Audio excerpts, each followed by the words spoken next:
destination. I'm going places, can't fake it. My heart is so cold, my energy is contagious. All the pain, I can't take it. I'm staying grounded and graceful, cause I know everything that I've been through only made me count my blessings daily.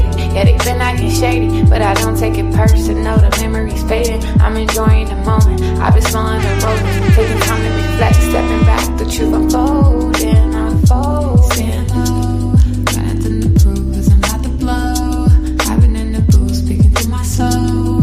You know that I'm true, either way it go, either way it goes. I cannot turn close, staying on the low. I've been protecting my soul. If your intentions are not pure, I can't let you get too close, cause I'm vibrating high. Ain't got time for your ego, these niggas quit to turn their back. Acting like the amigos, they never cared in the shows. Wasn't with you at your lows, assuming that you gonna fold. But baby, I've been growing ever since I let you go. And I've been doing better, and I know that hurts to know. Hurts to know. Only good vibes around me, and that's for sure. Only good vibes, good vibes. Good vibes, good vibes. Only need good vibes, good vibes.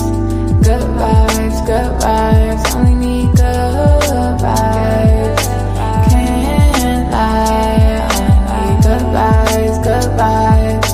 Good vibes, good vibes. You see me searching for my inner peace. I've been learning more about myself and my purpose. Truth always come to the surface. Was hurting, but I had to heal. Releasing all the pain that I always held. Been going through some changes, I'll make it still. Protecting my soul to keep it real. Only need good vibes, good vibes. Good vibes, good vibes. Only need good vibes, good vibes. Good vibes, good vibes. Only need good Not productive, it's kind of gross and icky. And I feel like it helps good vibes, good people are trying to degrade their good vibes, good vibes. Off as a fucking terrorist, a fucking pedophile, sympathizing fucking terrorist. Only good vibes, only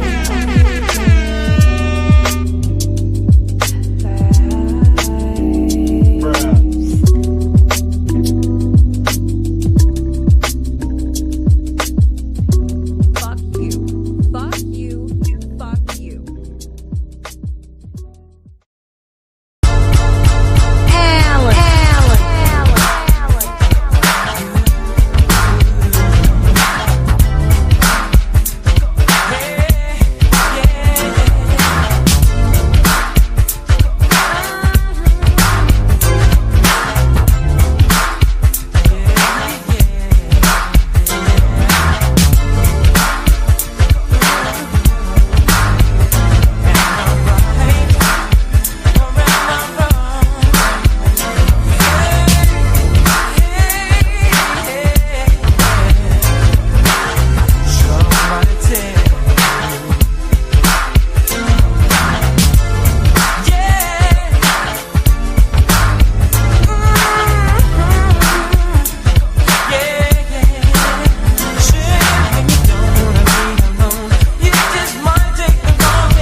right, welcome everybody.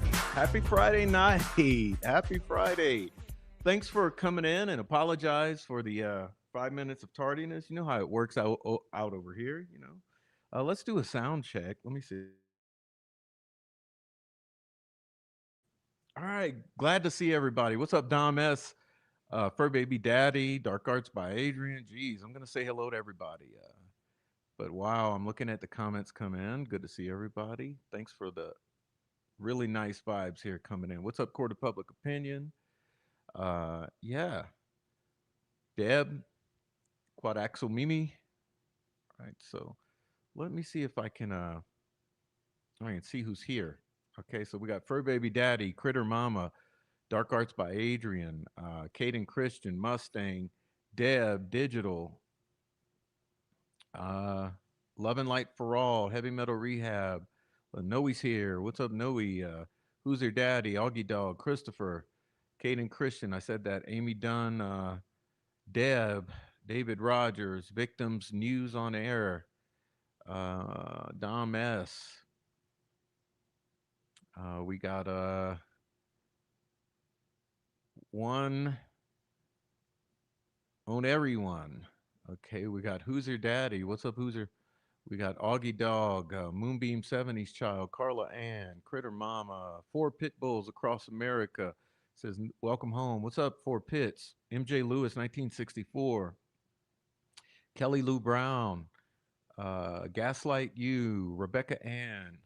And hey, anyone I missed, just let me know you're down here. But it's great to see everyone. Okay, it's great to see everyone. We have a great show for you tonight. I know everyone's been waiting for it, and I'm so glad to see everybody. So, hey, tonight's show is called Delphi. The Bird is free, right? Delphi the Bird is free. And I've subtitled it The Silencing and Targeting of David Noe Ramos after his whistleblowing on Kegan Anthony Kline, the Dropbox connections and Chomos of Central Indiana. That's right. The bird is free, y'all. And it's a great reason to celebrate because we all love Noe, and you know that. And hey, the community has a love-hate relationship with Noe, right? Even the trolls and the haters and the twacked out meth heads and all the above, they still love Noe because, hey, let's be honest here. Noe's a lovable guy, a little nicer than me, you know. But hey, I relish my what is it? My villain phase. But that's what's up. Anyway, Mr. Cruz is here, and I got to tell you, I'm so glad to see Mr. Cruz or Coach Cruz or Noe Ramos or at Venue O 03 or whatever you want to call him, my buddy Noe. For those of you who are new tonight, let's say this, okay? Our guest tonight, David Noe Ramos, most people know by Noe, so we call him by his middle name, Noe. And, Noe is a musician and a whistleblower, a resident of Wabash, Indiana. And unfortunately, I don't think he's been out here to the colorful state of Colorado, but I'm sure he will at some point. And anyway, I'm sitting over here in the Rocky Mountains, or technically the San Juans, southern end of the Rocky Mountains. And we still got snow on the ground. We're at mountain altitudes, cold temperatures, and I know there's snow on the way on the east side, so that's nice too.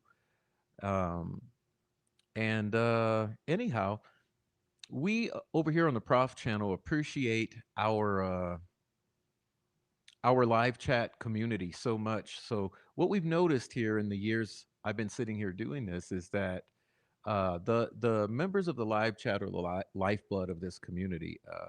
They rarely miss a live, and if you watch a bunch of lives and read the chat, you'll see that it's the same people over and over. And this is our inner community, and we're so glad to see them.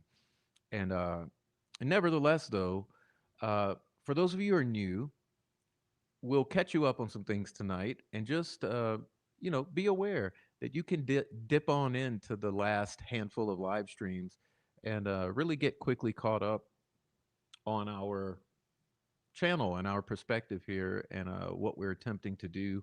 And don't forget to check the community page or pages on both my channels for the really important stuff. And I have a Substack and some other places that you can find in this link tree that's pinned at the top of the chat or in the About Me section of the channel. And on my link tree, you'll find everything you need to keep abreast of what I'm putting out. And there will be more because we're just cracking this door open. So anyhow, we got that going on. And so yeah, if you are on the replay, go ahead and leave comments down below in the comment section because we don't want you to miss we don't want to miss your input into this conversation. And this is an open dialogue with the community. So please add your input. We appreciate it. Whether you agree or disagree, as long as you do it respectfully, I'm not going to delete it. Okay. Anyhow, so let me see who just came in. We got Digital just came in. What's up, Digital? Donald Kuntz is coming in. Lisa Guineau is coming in. Uh, who else did I just see come in here? Four Pits is in here. He says, I'm in a traffic jam on a bridge over the Ohio River. Carla Ann's coming in. Laura Beth Naran, good to see you. Digital Warrior says, I'm in Denver. Well, enjoy. All right. Critter Mama's in here. Everyone is good to see you.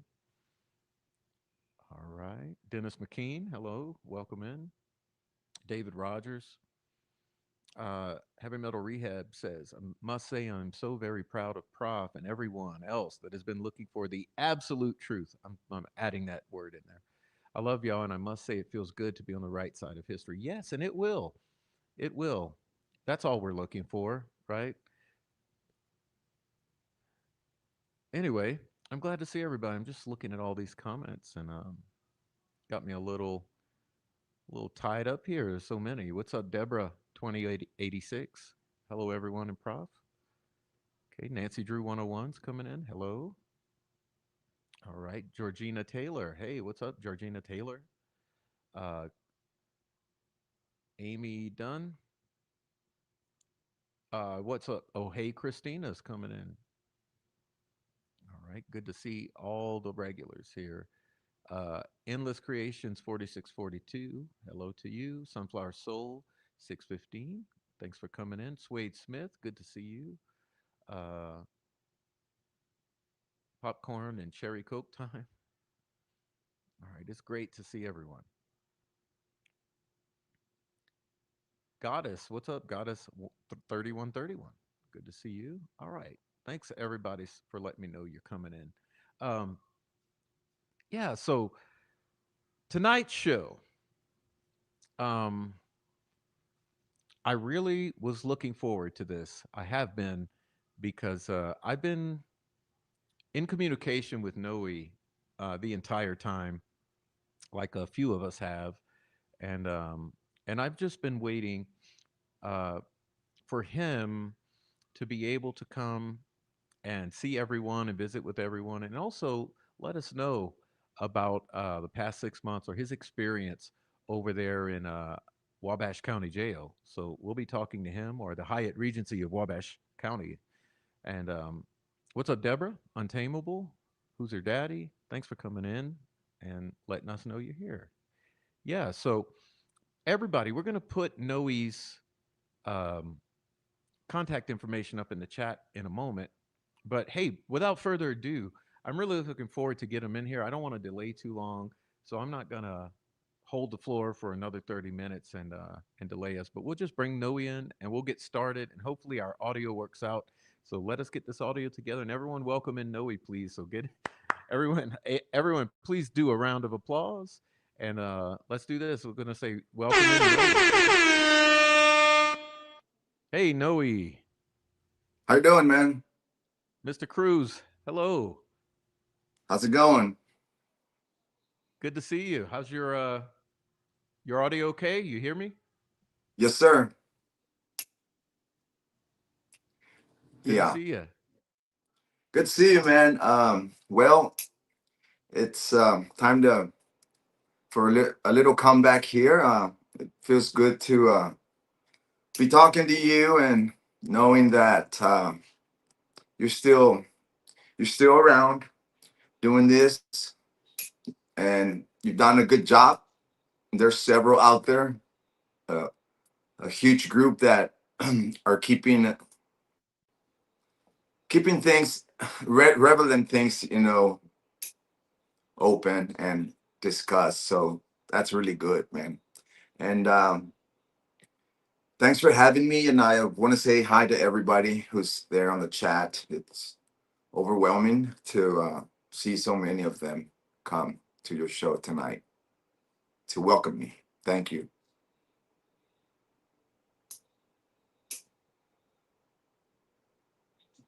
Everyone's saying hello. I'm just reading the chat. Yeah. Everyone says hi. Yeah, Looking I good, was. Noe.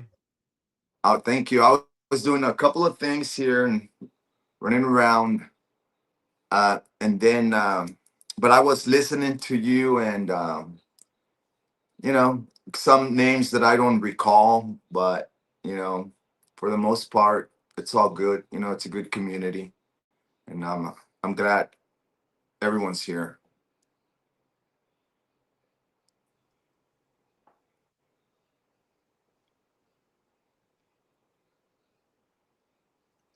Well, so how's been your few days home? Pretty good, pretty relaxed. Before before I go on with that, I just want to say I want to thank a few individuals before I forget, and then I'll answer your question. But the people who supported me, who were there throughout this past 6 months, starts with my family. My family was there 100%, and then my support team, all of them, from my pastor to my recovery coach, my sponsor, my cousin Dan was there for me. Yeah, the close people, and Joe Swisher. Um, the close people in my circle were all there. It was amazing. Um, then in the true crime genre here in this YouTube community, I want to I want to thank Alex Voorhees and Diana. Um, Julie Melvin was stayed in touch. A couple other people that I didn't know, like Nicole. I understand she was supportive. I don't know her, but yeah, I I received some good support. Mark Ellis was a good one too.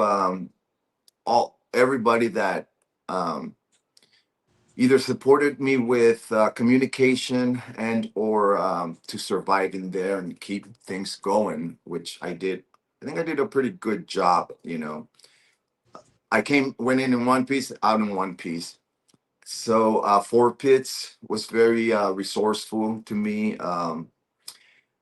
Others like Heather Brown and Foxy Lady and Adrian, I heard all, at one point or another, I heard your positive advices and comments, and that was really special too. And Allie as well. Allie was very helpful, and she communicated with me. Allie had a channel called True Crime Unresolved, and she kind of left the scene. And then last I wanna thank probably the most important person, uh, and the one that's been with the longest, and that's my moderator, my chief moderator at my small little channel. Her name is Carol. Everybody knows who she is. I'm gonna give her a big old hug and a big thanks for. I mean, she was there from like telling me things that were going on YouTube, or if I needed something from the internet, or if I needed a phone number, if I needed my attorney to get a call. I mean, you name it, she had me covered. She did. I talked to her every day, just about, especially the first half of the bid. So it's very important that I put this out, and thanks for letting me do that. But the last couple of days, I slept in on Thursday. Started out late.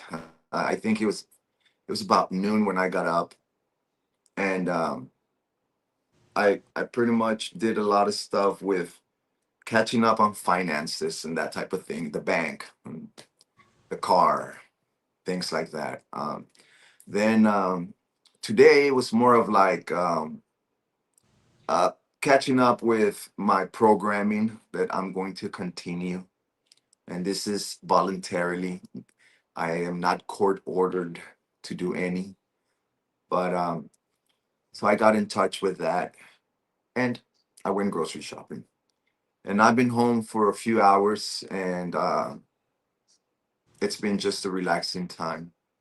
I, a very good thing that happened today was I got in touch with my boss. So I'm gonna be on the clock as of Tuesday next week. No more vacation, no more. That's great. Time to get back to work. Yeah. Yeah, there you Awesome. go. Mm-hmm. So round of applause, everybody. Noe's going back to work ASAP. Uh-huh. Yeah. Just like Speaking the of last that, time. Mm-hmm. before we get too far into it, I want to let everyone know that tonight I would like to sponsor a fundraiser for Noe. So we're going to be uh, surprising Noe tonight with a fundraiser. So if you look here, I've attached the Cash App handle for Noe, which is Venue03. Okay, $ Venue03. It's That's Noe's venue, Cash App. venue. It's venue at O3, ain't it? No, it's Venue03. It's Venue03. Oh, okay. So everybody, please send Noe a Cash App. Send Noe a Cash App. This is a huge moment for Noe in uh, in in coming back to have to get the ball rolling. And so please donate to Noe at Cash App here at Venue03 and get him rolling with gas money and those sorts of things that he needs. And so I'm going to surprise Noe with that announcement. So please, Noe doesn't want. I know he doesn't want to ask or anything. He's a very humble individual, but that's Noe's Cash App. So please, everyone, if you do me a huge solid here, a huge favor, let's shower Noe with money right now and get him rolling on the road to success here. So Wow. that's his Cash App. That, I I wasn't expecting that one. I think somebody had mentioned something similar around November or so, but it was the second part of my bid. Things got a little complicated, and I didn't have the same inspiration to do uh, recordings and put things out. But thanks for the generosity. It, it's very well appreciated. Thanks, Prof. Yep. That sure gonna it would help a lot. I mean, certainly I was lucky to secure my assets before I left, but they're costly, I'm like, I got just out and I have a month coming up in February, and it's just, yeah, but I did take care of some things yesterday. My car insurance paid up, um and talk to the landlord, see where we're at, and that sort of thing. So anything would be very greatly. I'd be blessed to receive help from the community. Thank you, bro. Yeah, guys, please send the Cash App to Noe now. Don't send me anything. Send Noe the Cash Apps. Uh, you know what?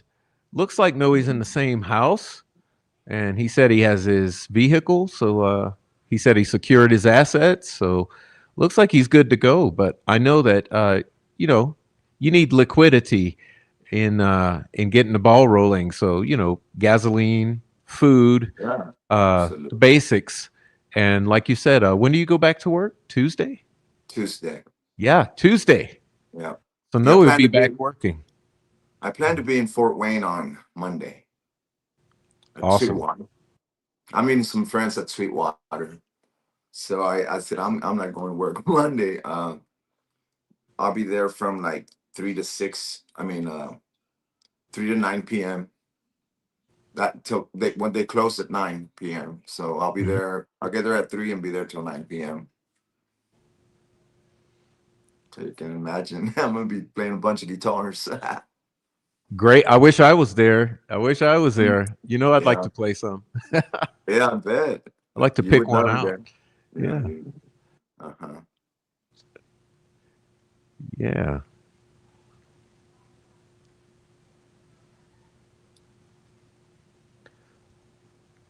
Well, no. Anything, Oh, go ahead. anything going on in the chat, or do you have something ready, or what, how do you want to No, I'm just reading proceed? the chat as people are still coming in, and I'm glad to see everybody. So I guess let me get into what we're going to talk about tonight. So Noe, last we visited with Noe was more than 6 months ago, and in the meantime, Noe was in Wabash, and so I thought that I would like tonight to for Noe to tell us about his entire experience in the first half of the show. And then the second half of the show, we're sort of going to jump back in time uh, to the last time he was in this situation, which was just getting out, um, in which, at which time he had just had a lengthy experience with Kegan Kline. So we'll be getting into that in the second half of the show. But now here at the first half, I'd kind of like Noe to fill us in on how the past 6 months have been for him, and I know everyone's really anxious to hear about that. So so that's what we're going to be getting into. So yeah, Noe, I don't know if you'd like to bring us back maybe to your first day, uh, and then go from there, and whatever you need. Yeah. I have some slides, but Mm-hmm. you just Well, direct me from here. But I'm just gonna let you have the floor because I'd like you to fill us in on your 6 months. thanks. Um, sounds good. Well, basically, all it's gonna take is I'm just gonna go through a timeline from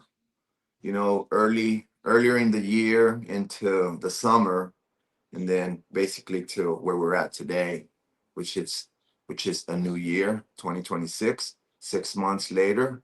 So it's kind of like I did a first part of the year of 25. I was on like in this bubble over here, and then the second part I was in a very different bubble, right?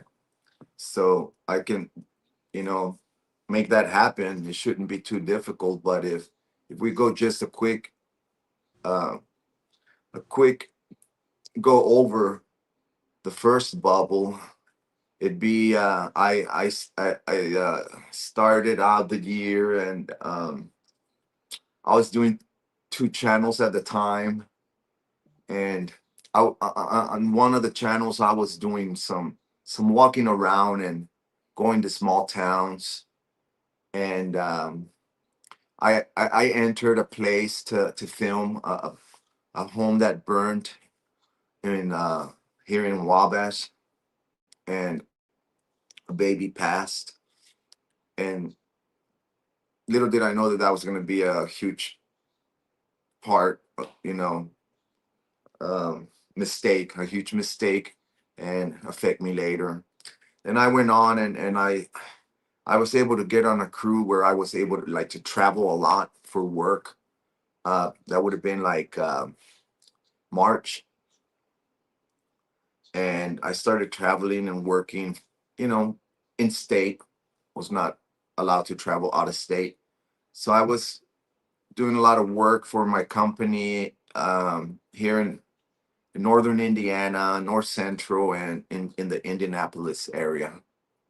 I work for a crane company, crane and rigging. So we move heavy equipment, machinery, and industrial uh, machinery, pretty much. Yeah. And so I was, that gave me access to go to different towns and film, like in the Indianapolis suburbs. So I spent a lot of time over there, 4 or 5 weeks at a time. So yeah, that was in the springtime. And then into May, coming into May, I had a huge thing that happened. A huge like event to me. To me, it was very special. It was good, and I had a friend come visit from Nashville to play music. So during that period, I have a bunch of friends here, who own businesses, restaurants, bars, etc. And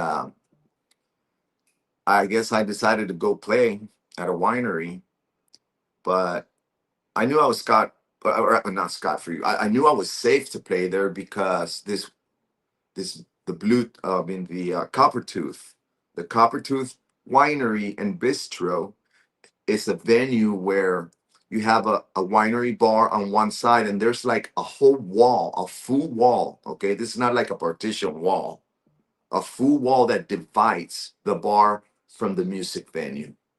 And in the music venue, you're allowed, the minors are allowed, and it's a diner area. So I booked it, without a problem, and my friend played there as well, and we had a good time.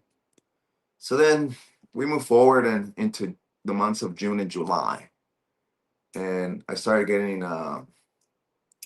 closer to, I had been violated and things like that. So I end up violated completely by July, and that's when the 6 months start. Well, what went on during my hearings, where certain individuals kept attending the hearings, and it made me worried. And going in, I was concerned. Okay, I was concerned that there had been some rumors of hits going on, and people having hits all over the prison system in Pendleton and Wabash, and biker gangs being hired for to cause bodily harm. And I heard it all right before I left, but then I also, like I said, I had people that I was talking to. So I kind of wanted to be prepared for that, and I did. I prepared myself. I went in, and I was like, I'm gonna, like, when I walked in there, the first thing they said is, "That's Cruz," right? I heard I heard this guy, Adam Bambauer. You're gonna hear that name quite a bit, okay? You're gonna hear the name Adam Bambauer, Ethan Cornett, and under the watch of Sheriff Ryan Baker. Okay, so remember those three phrases. So yeah, Adam Bambauer immediately identified and said, he told another person, he told actually a person who granted me an interview for Alex Borges. He said, "That's Cruz." So a couple minutes later, they this is the first day, right? A couple minutes later, uh, they asked me, "Hey, are you Cruz?" And I said, "No, I'm David." Why? And people just couldn't, blew their mind, right? They just looked at me weird. I'm like, "Yeah, my name is David. Why are you asking?" No, okay, all right, mind your own business, I guess. But that was the welcome in. And yeah, so what was supposed to be a cakewalk, okay? My attorney did a great job. I was happy with the outcome. That was put behind. And what was supposed to be a cakewalk, a 6 month cakewalk, turned out to be a complete disaster. Complete disaster. And it all came spiraling down um, the last month of my extended vacation. Well, So I'm that's gonna a take a I'm gonna take a little break here and see what you got to say. yeah, that's a plot. That's a plot twist. So what's supposed to be a cakewalk is a complete disaster. So that's what we want to hear about tonight, because I know that's Great. what everyone wants to hear about. Because only a couple of us has talked to you, and everyone else, we got 100 About 150 here listening. Right Everyone on. wants to know. So I'll It let you turned into take it. And it turned. Uh-huh. yep. Go Hmm. ahead. It turned into a complete disaster, and so let's start with back in September. So this was before my court date of October 9th. So in September at the beginning, and I'm gonna ask you, Prof, to show the first slide, which is this one right here. This is titled Miss Piggy by Noe Amos, ink on paper, completed on 1 the 9th of 26, a depiction of Officer Jasmine Whitmer confiscating intellectual property in the form of art, titled Wife Lilith by Noe Amos at the Wabash County Hyatt Regency in Wabash, Indiana. So if you can put that one up first, Prof.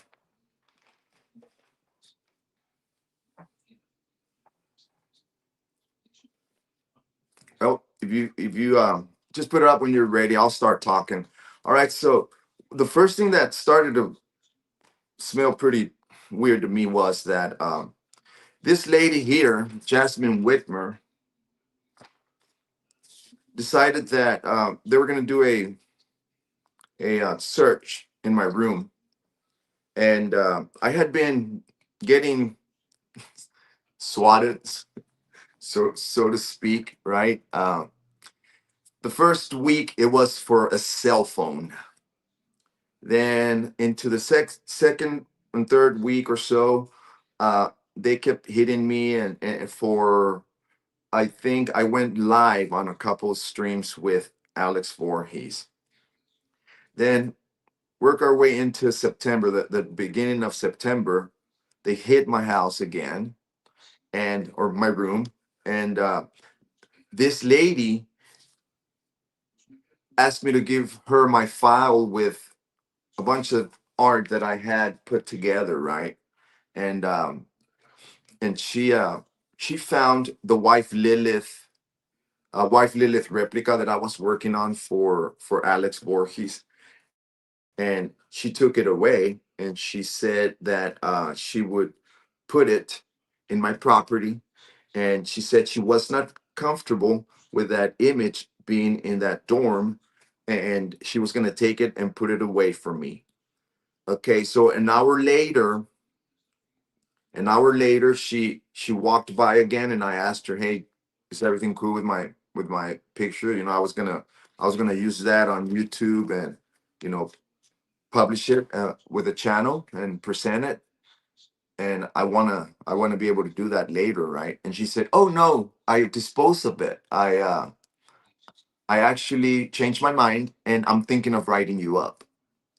So that was like awkward to me.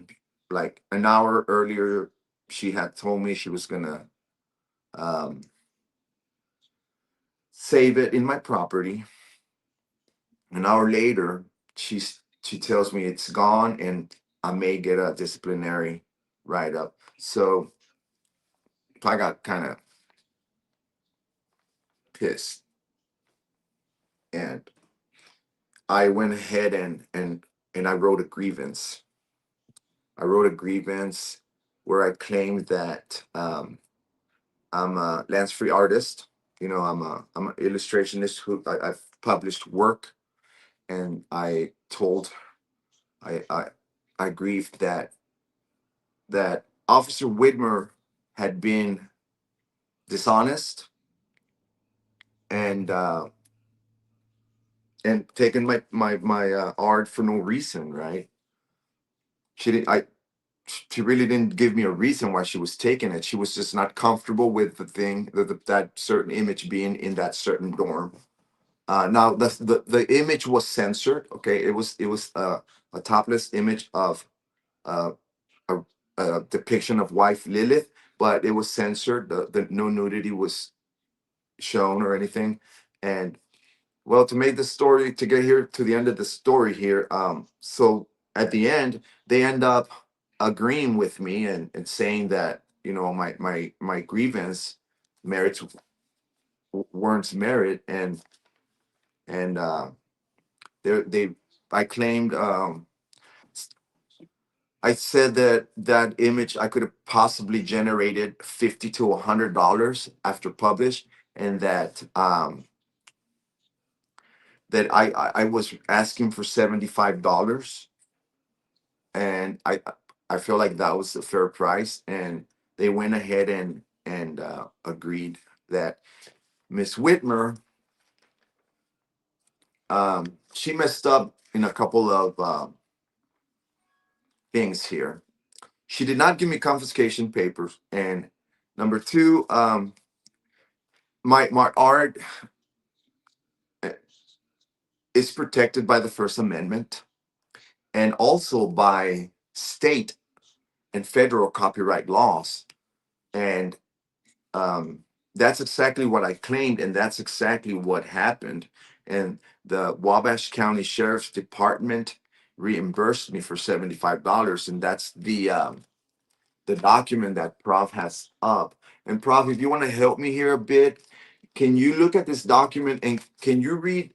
Can you read for us a little bit? Yeah, let me read the document. Maybe I should Well, read the document. You want me to read it? Do you want to read the whole document or just the important ones? I'll read the whole thing. I don't care. Let me Okay, go for it. Yeah. It says the general release of claims is entered into between the following parties: David Ramos and the Wabash County Sheriff's Department and Wabash County Jail, collectively the county, and any officers, directors, managers, employees, officials, trustees, agents, affiliates, divisions, legal representatives, insurers, and any and all other entities, persons, firms, companies, corporations, or governmental entities liable or who might be claimed to be liable collectively, the released parties, none of whom admit any liability to any other party, but all of whom expressly deny any such liability to any other party. In other words, a bribe.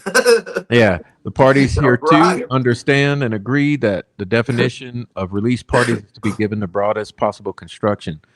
Being of lawful age and for the following considerations, payment of $75, releaser does hereby and for his or her heirs, executors, administrators, successors, and assigns hereby release, acquit, and forever discharge the released parties of and from any all claims, actions, causes of action, demands, rights, damages, costs, losses, expenses, and compensation whatsoever which releaser has now or which may hereafter accrue, whether known or unknown, whether based on state or federal law, on account of and or any way arising out of and or related to the confiscation and or destruction of releasor's Noe Amos's artwork titled Wife Lilith that was the subject of a grievance filed on or about October 30th, 2025.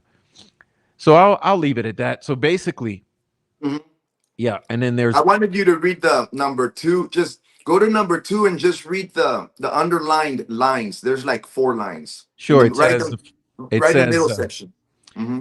it says all claims a releaser has now, whether or not she knows about the claims, blah blah blah, with released parties regardless of location, country, jurisdiction, but not limited to any claims arising under the following: the First Amendment of the Constitution of the United States, Title 7 of the Civil Rights Act of 64, Section 1981 through 88 of Title 42 of the U.S. Code, U.S. Copyright Act of 1976, Title 17 of U.S. Code, the Visual Artists' Rights Act, 17 U.S.C. 106A, the Indiana Copyright Act, Indiana Code 32 to 37, and all such laws as amended and or any other federal, state, or local law without limitation. So basically, what you're saying is First Amendment was violated by destruction of your artwork Because it was meant for publishing. yeah. So I'm going to put up the pages 2 and 3 for full disclosure for our audience. So here's page 2 if you want to screenshot it. Mm-hmm. And here's page 3. Signed 11/21/25. Okay. Where's my page 3? Let's see. Oh, there it is. I have it out of order. So what you're saying, let me go back a bit. Just so our Mm-hmm. audience understands, I like walking people through. Yeah, Okay. absolutely. Um, Miss so, Piggy. so this is the officer who had the audacity to take your artwork and destroy it. Yes. She's a good old girl. Yeah. She's a good old girl. And I'm gonna do a show on my channel where I'm gonna show a lot more stuff that I have. But I'm glad for this platform tonight. Very thankful for the fundraiser, but to kind of paint a picture of, because I'm just gonna hit certain bullet points to paint a picture, and then I'll do one either on my channel or with someone that is gonna be a little bit more in detail. Why I say the good old girl and things like that, and why I'm gonna be mentioning Adam Bambauer, Ethan Cornett under the watch of Sheriff Rand Baker. So yeah, I want to paint a picture for when I do my in-depth presentation. So you were saying this lady, yeah, she was on her feelings that day, okay, and she there are so many ways we could have dealt with the situation. Which number one was leave me alone, right? Number one is leave me alone. None of the initial things that I was doing were in violation of any rule, including live streaming. Okay. They're caught up in a situation where they don't have rules for that. They don't know what to do, but they made them as they went. And one of them was they didn't want me live streaming. Excuse me. They didn't mind me doing recorded phone interviews or recorded visits and premiere them at a later time, but the live stream seems to bother them, and all they could do was kick me off the phone and tell me please don't do this again. But I never got rolled up for it, right? And uh, I got into a routine where I get up early, go to the table, everybody eats breakfast, they go back to sleep. I stay there by myself, start watching the news, and do my devotional, and then draw and drink coffee till about 10, 9, 10. When people start getting up, then I go in and they come out, sort of thing. My own routine that I've done before works for me. So that was my cakewalk. Supposed to be my cakewalk. Just chill out, draw, watch the news for 6 months, draw and do a couple of things on YouTube. That'd be fun. That'd be a fun bid. Um, so that right there, when I got you showed the one receipt. Let me see. Yeah, I showed this one when. Oh, geez, I'm just gonna show both of them. But yeah, the agreement and the receipt of where the payment actually came through. That's where you see. Let me see the date on this. 11/28 at of 2025 at 6:18 they deposited $75 into my inmate account. So after 11/28 everything just came tumbling down. But before we move forward to the next bullet point, and I have identified this jail officer at the Wabash County Hyatt Regency, and how she was dishonest and cost the county $75. She didn't follow protocol and she violated my First Amendment and state and federal copyright laws in my face. And she pretty much enjoyed it uh, because she never apologized. She never said, "Hey, I was wrong. I should have believed you." Right? But it was work. It wasn't just me trying to do a shot to sell to a pedophile or like 4 years ago. 4 years ago, it was a different story, but it was a different county as well. Anyway, so anyway, dude, I wanted to say that God, I forgot. Oh yeah, this document here, this one. So I feel like this is an agreement between myself and myself. Okay, you see this? Okay, and it's supposed to be an agreement, a document that's legally bound for me to keep me from in the future trying to want more money for the damage that they put me through of my art, or take them to court. You know, they say you kind of you read it there where it says no, they don't take accountability for any wrongdoing, but they are willing to give me $75. Okay, and mainly that is because Miss Whitmer, Miss Piggy, did not follow protocol when she confiscated. Anything that gets confiscated has to be documented, and the person who wrote it up has to bring a confiscation form, kind of like a log type of record. This was taken from you, and the consequence is you're going to get a write up, or it's going to go into your property, or it's going to be destroyed, or is whatever. It's contraband, like some sort of document. And when she failed to do that, lack of training, whatever you want to say it, um, it gave me a good ground for my grievance to be heard and warrant merit, and in the end, granted, relief granted. Yeah, and they didn't destroy any other artwork, have they? After that, No, no, no, no, no, no. They good left lesson me. learned. Yeah. They left me alone. Yeah, they left me alone after that. No, that was the only one. Now they did confiscate three sketches, three rough drafts that I was working on for Diana, and they were labeled explicit. And I did get a confiscation form. I can bring them, but I wasn't going to show them today. Uh, but they saved them for me, and they saved them undamaged. They laminated them and put them like in this big folder, and they were kept. Yeah, I got them back. I can finish them now.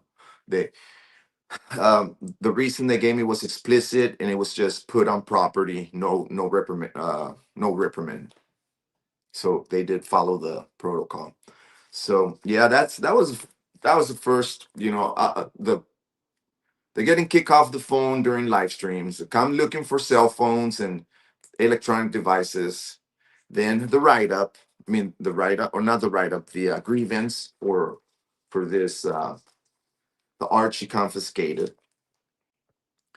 That was the first, you know, like the first 3 months. That's how things went. Now on a regular basis, I was fine.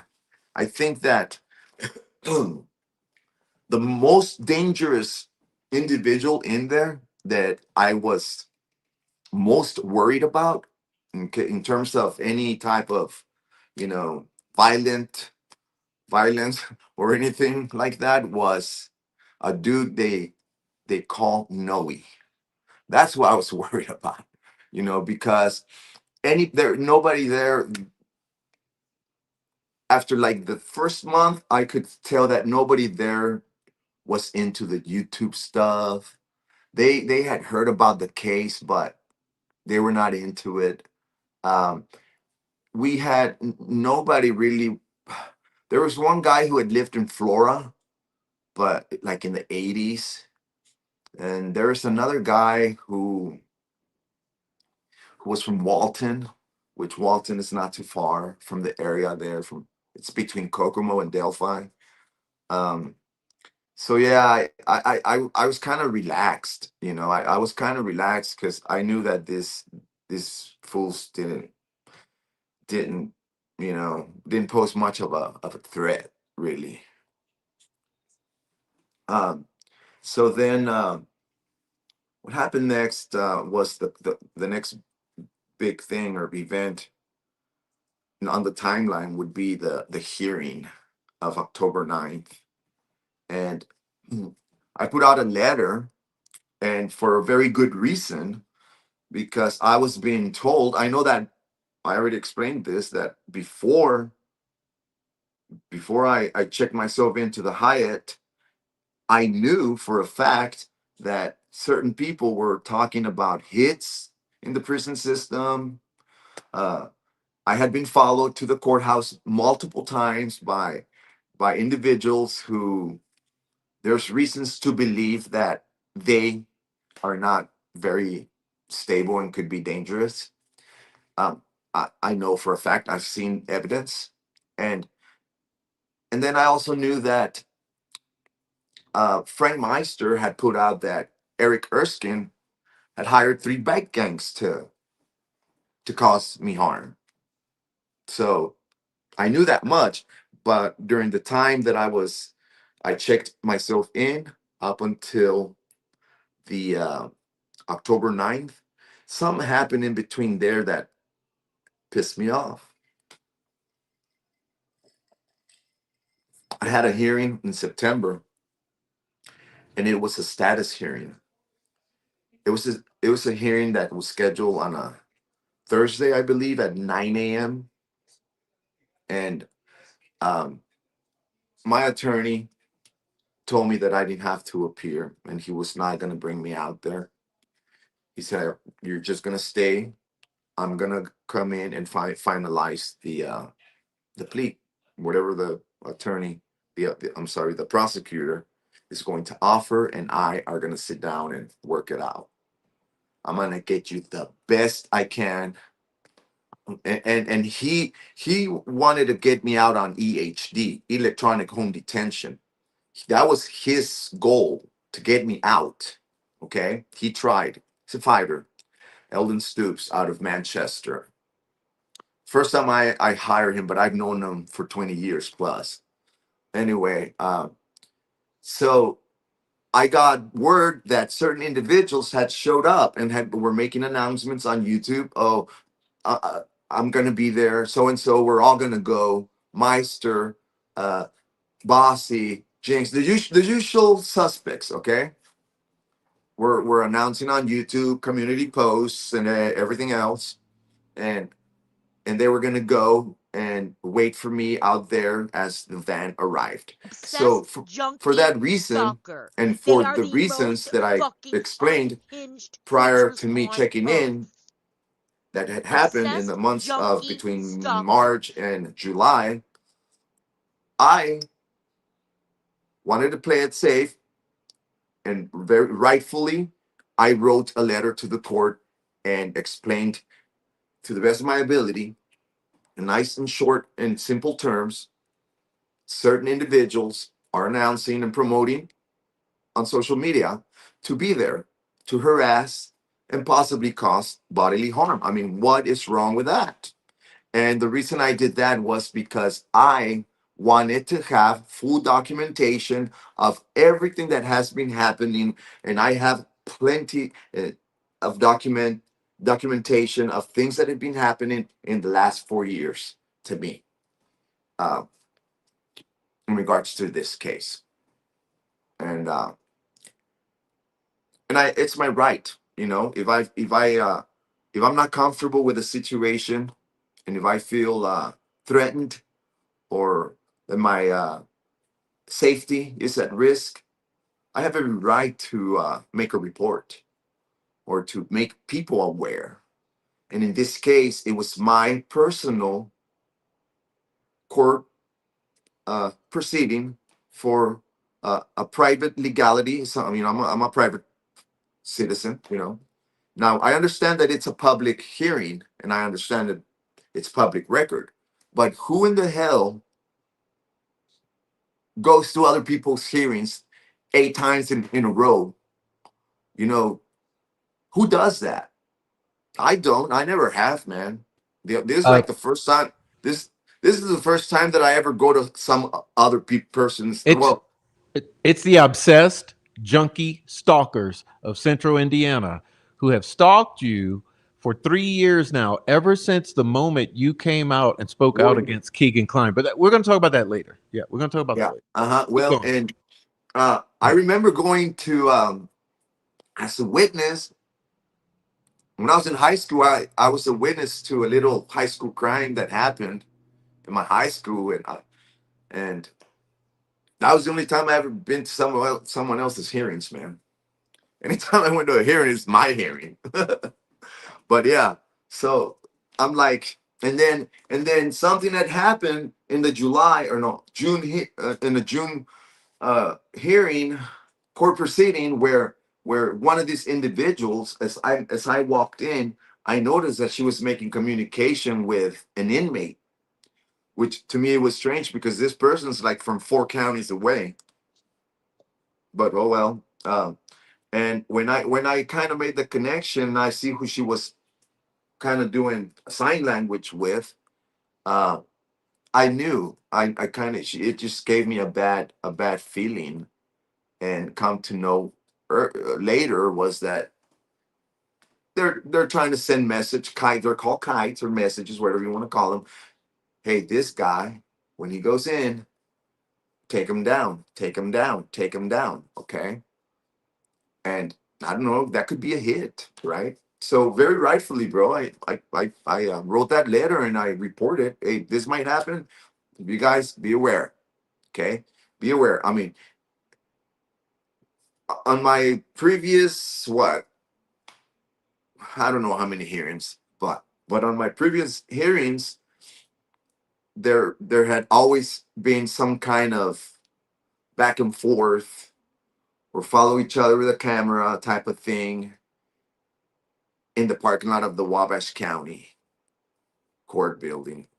So why would I think that this would be any different, and I did what I did, and I did it very uh rightfully, you know. It made sense to me, and it still does. And I'm glad I did. I'm glad I did, and it's gonna stay there. It's not gonna go anywhere. It's already done. It's filed. So if it's got to be removed for any reason, then we have a judge that's very capable of making that decision. It's not. It doesn't. Uh, that decision is not made by anybody. You know, just because you file something, you think you can change. Things. Hey, Noe, Don't work like that. Mustang says, thanks, Prof, and welcome back to Freedom, Noe, and good luck. I mean that too. Thank you, Boston Mustang. Mustang. Oh yeah, okay, Mustang. Right, I remember Mustang. So yeah, okay. Then coming to November 3rd, I experienced some pain on the left side of my face, and I know exactly what it is, and I'm not going to spend a lot of time talking about the cause, what causes that pain, but it seems to happen more during when the climate changes, and it started like a year ago. Okay, and it has to do with it's a dental. I have a tooth sensitivity on one of my upper molars, and anyway, so when the weather changes, I get extreme. What my dentist described, it's nerve damage. I have nerve damage, and he explained to me because my this side of my mouth, I chew uneven because uh, I have a couple of my molars on the bottom jaw missing. So the teeth are not grinding even because there's some missing. So it causes irritation. So I get this really bad pain, right? And I've had it 3 times in the last year and a half. So I noticed this happens when the climate changes. And I had this pain one night, and I just couldn't deal with it anymore, and I didn't have any medication. Now I know that my dentist have had prescribed me hydrocodone, he prescribed 3 the first time I went to see him, and he advised me that in the future you're gonna have this periodically, okay? And in the future, all you do is you treat it with Tylenol, okay? And basically, you take a Tylenol and crush it, stick it in a bit of water, and kind of rinse your left side of your mouth with it, and then drink some more water, and basically that's the best way to treat it, and it does work. I pushed the button to alert the guard that I was in pain, and this pain was stretching from my temple to my ear and to my eye, right? And they came and got me and put me on medical observation. So they took me out of my assigned dorm. They took me up into the front, into the controls, or booking area and controls, and they put me on a separate room. This happened at 3 a.m. on November 3rd. Oh, November 2nd. And so they put me in there, man, and I'm in pain. I wrapped my towel around my jaw, and I was just waiting. They said the the nurse doesn't get here till 7 a.m. So when the nurse gets here, she'll see that you're on medical observation for pain, blah blah blah, and we'll take care of it. Okay.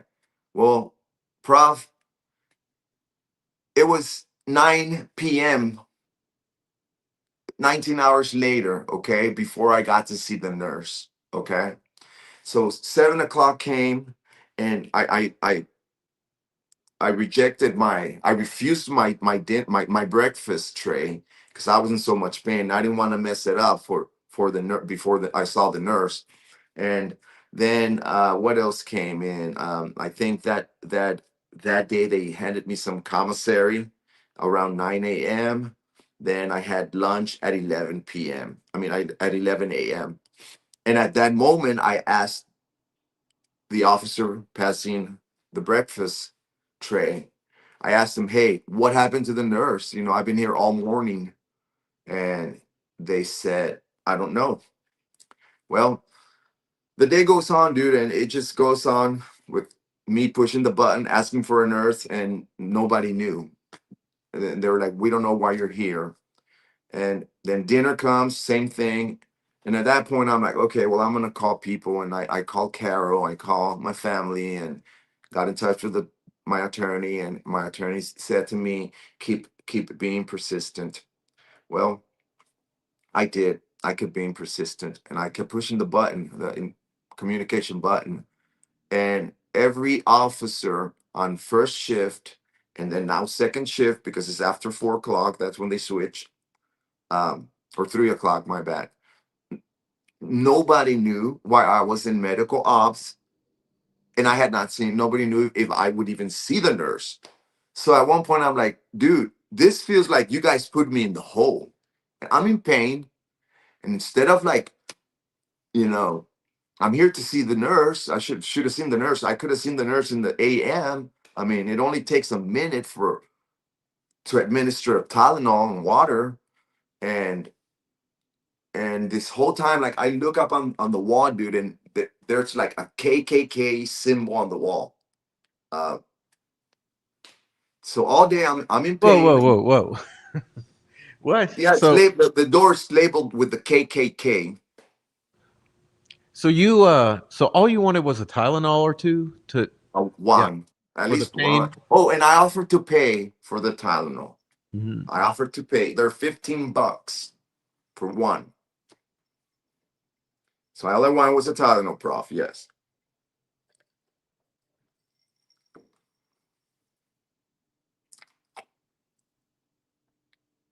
Okay. Go on. So Go. Sorry. I want out Tylenol. They're kicking the can down the road. This one don't know. The other one don't know. The child lady don't know. The commissary lady don't know. There's no nurse. There comes second shift. I don't know either. Maybe them. Nobody knows. And the whole time I'm sitting on this bed, staring at the door, looking at the push button, and doors labeled the KKK. right on the door. So it was very uncomfortable. I'm like, these guys put me in the KKK unit. They put me in the hole. This is not medical observation, you know. So finally, man, at 9 o'clock, there comes the nurse. They open the door and it's the nurse. And she says, I'm so sorry. I didn't know you were on medical observations. You're not on the medical record.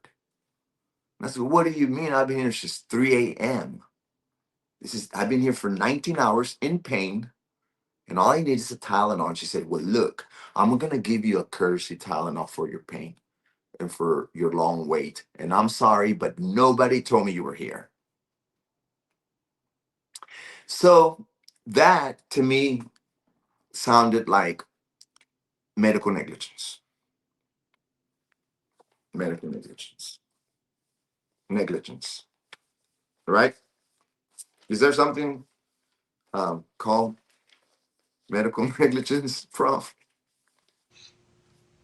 Yeah, it's actually the reason my brother is dead, and Mm. I'm particularly sensitive to that topic because I when you mean, ask for a nurse or for medical treatment, you should get one pretty now, promptly. now let me mention that the county of Wabash at the high well back in the day it was the Holiday Inn, which was the old building across the court building. So this is the new one, right? In the old Holiday Inn, not too long ago either, something similar happened where there was an inmate who was in pain. Push the button. I'm in pain. He had pain on his chest or something. And they took him to the little version of medical ops they had, wherever it was a closet or a booth. I don't know where it would have been. They took him and put him by himself, and he died. He died. Like they found him hours later. Like the nurse didn't show up till like 12 hours later, and he was dead. He wasn't breathing. You know Um, how often this happens? Like, this is one of the main things that's unrecognized about what happens in the prison and jail system in the United States is the number of deaths that occur from straight up negligence. But we see an analog to it in what happened to Richard Allen. mhm. Like, it's exactly what happened to Richard Allen. But well, I don't want to get into that. In But my case, it's really, I mean, it's a dental condition. It's a Tylenol. It's nothing. It wasn't gonna kill me. I know. I get it, man. But I was in pain.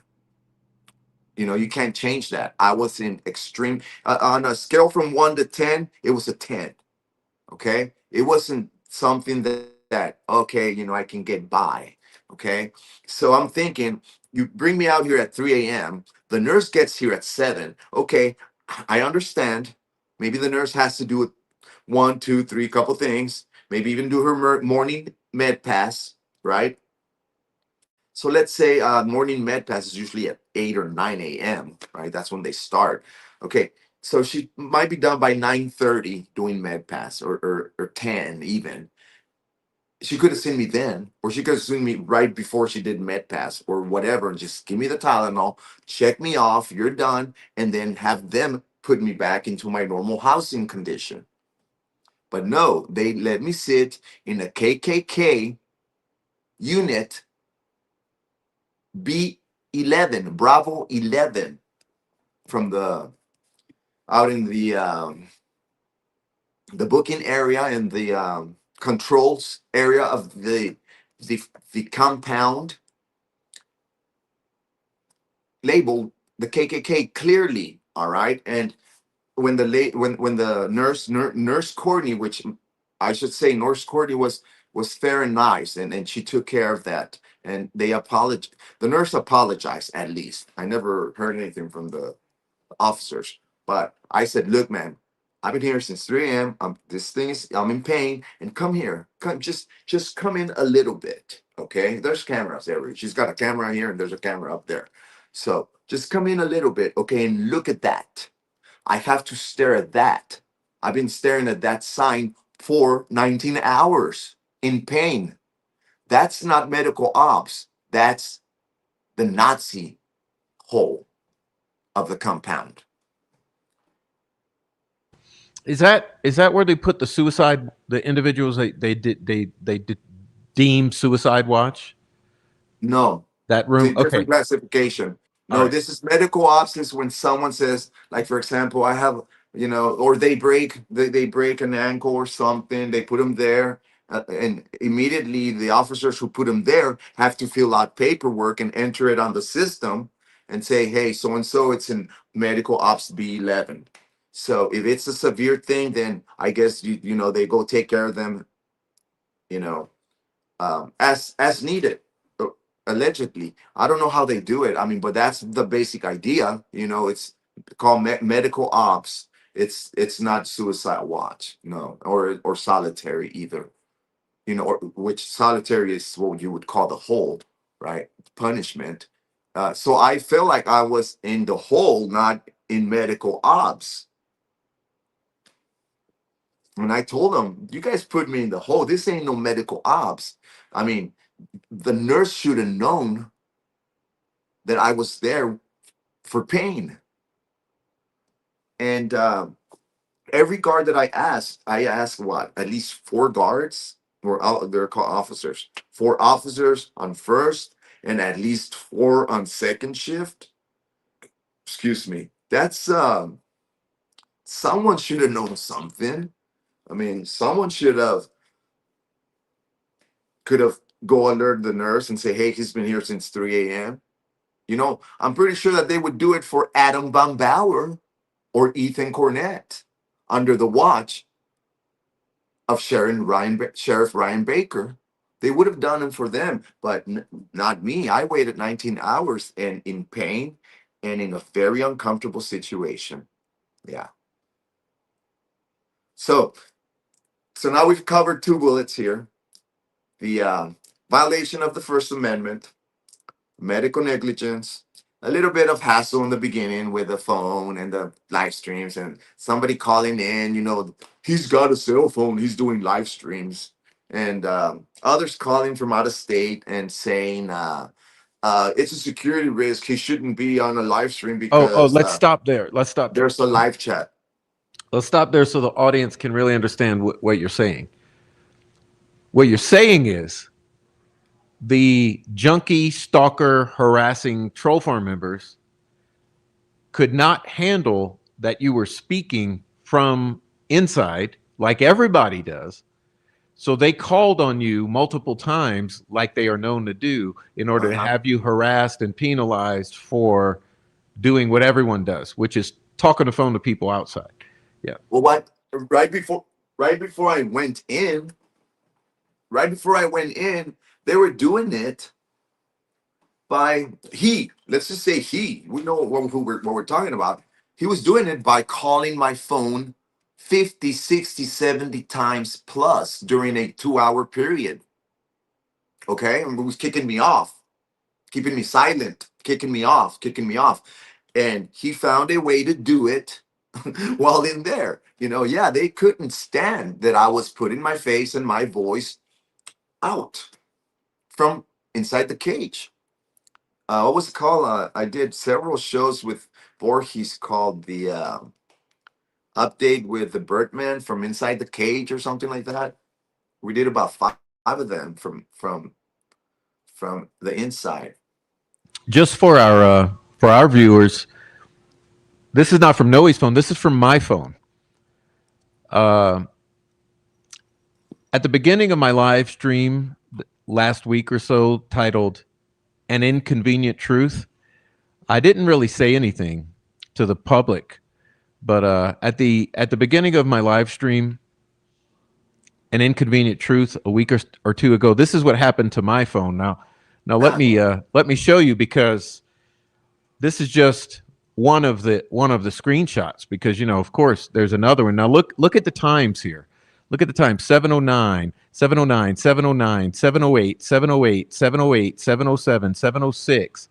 We'll get another one here. Look: 7:05, 7:05, 7:05, 7:05, 7:05, 7:04, 7:04, 6:52, 6:52. Do you see what we're saying here? This is what they do to us when we get on the live streams. It's called Yeah. silencing Silencing. of important Absolutely. voices in this community. But yeah, I'm sorry, no, I just wanted to show No, a no, no. small But example of from one live stream. well, and I'm very familiar with that. I mean, I have multiple screen recordings and screenshots. You've seen them. I've sent them to you. Um, and I've even posted some on Shorts. I delete a lot of my stuff. I I post a lot and then I delete because I want to. My channel is not a true crime channel, and I want to keep it more into the music and stuff. But um, sometimes I have to mix it up because I can't get in on my other channel, and oh, what a mess it is. But whatever, right? Anyway, I have plenty of that, and they don't just do it to you, Prof. I've heard others since I've been gone that other people started getting harassed in that manner as well, uh, just because basically they talk to us, really. And so, yeah, finding a way to wiggle your way in and say you're this and you're that, you're an advocate of this or whatever it is that you say, and get into to calling these people and you know I don't know how they make themselves feel that important, it, like law enforcement um helpers or whatever, and they wiggle their way in, and I mean, if I we talk about the October 9th hearing, I heard that some of these very same people called the court. I'm sorry, not the October 9th. This was the September hearing, the one where my attorney went to represent me without me.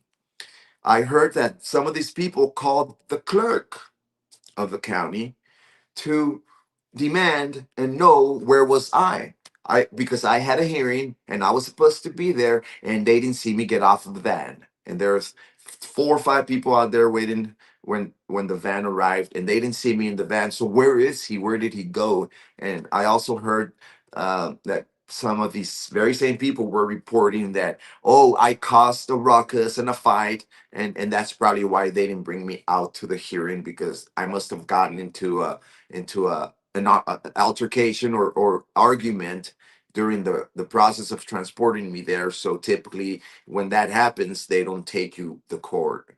And then another thing I heard was, well, maybe he already pleaded guilty and he's just gonna start doing his stuff. Like rumors. Now I know why I didn't go. I didn't go because I wasn't required to go. Okay. Um, so yeah, it seemed like I was navigating, and then I discovered something. Now I'm gonna talk a little bit about.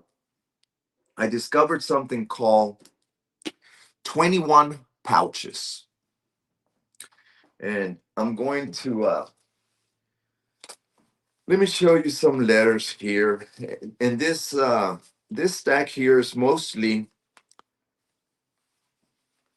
letters that I myself sent to my apartment from the compound, the Hyatt Regency. Okay. And every single envelope in here is labeled legal, and it's addressed to someone on care of Eldon Stoops Law Firm. So this is material that's in here is for my attorney. Okay, so it's secure, and it's mainly what it is here. What I have in all these envelopes: interviews. I interviewed like 5 people. I have interviews. I have legal documents. I have confessions, so to speak, of things that happened there. I had made some people give me some confessions and that sort of thing. You know, a lot of notes, a lot of personal notes and timestamps and things like that of things that happened while I was inside the cage. Okay. But this one here, labeled legal. Whoops. You know what? I'm not going to show it. There we go. But I don't want to show the name of the person that was helping me uh, to translate these or keep them safe for my attorney. Okay, so yeah, there's something called 21 pouches inside this letter, right? And it's for a reason. And I had these pouches because these pouches are causing a huge deal inside the Hyatt Regency. Uh, it is the most popular commodity in there, and basically what it is, it's pouches, nicotine pouches that look like this.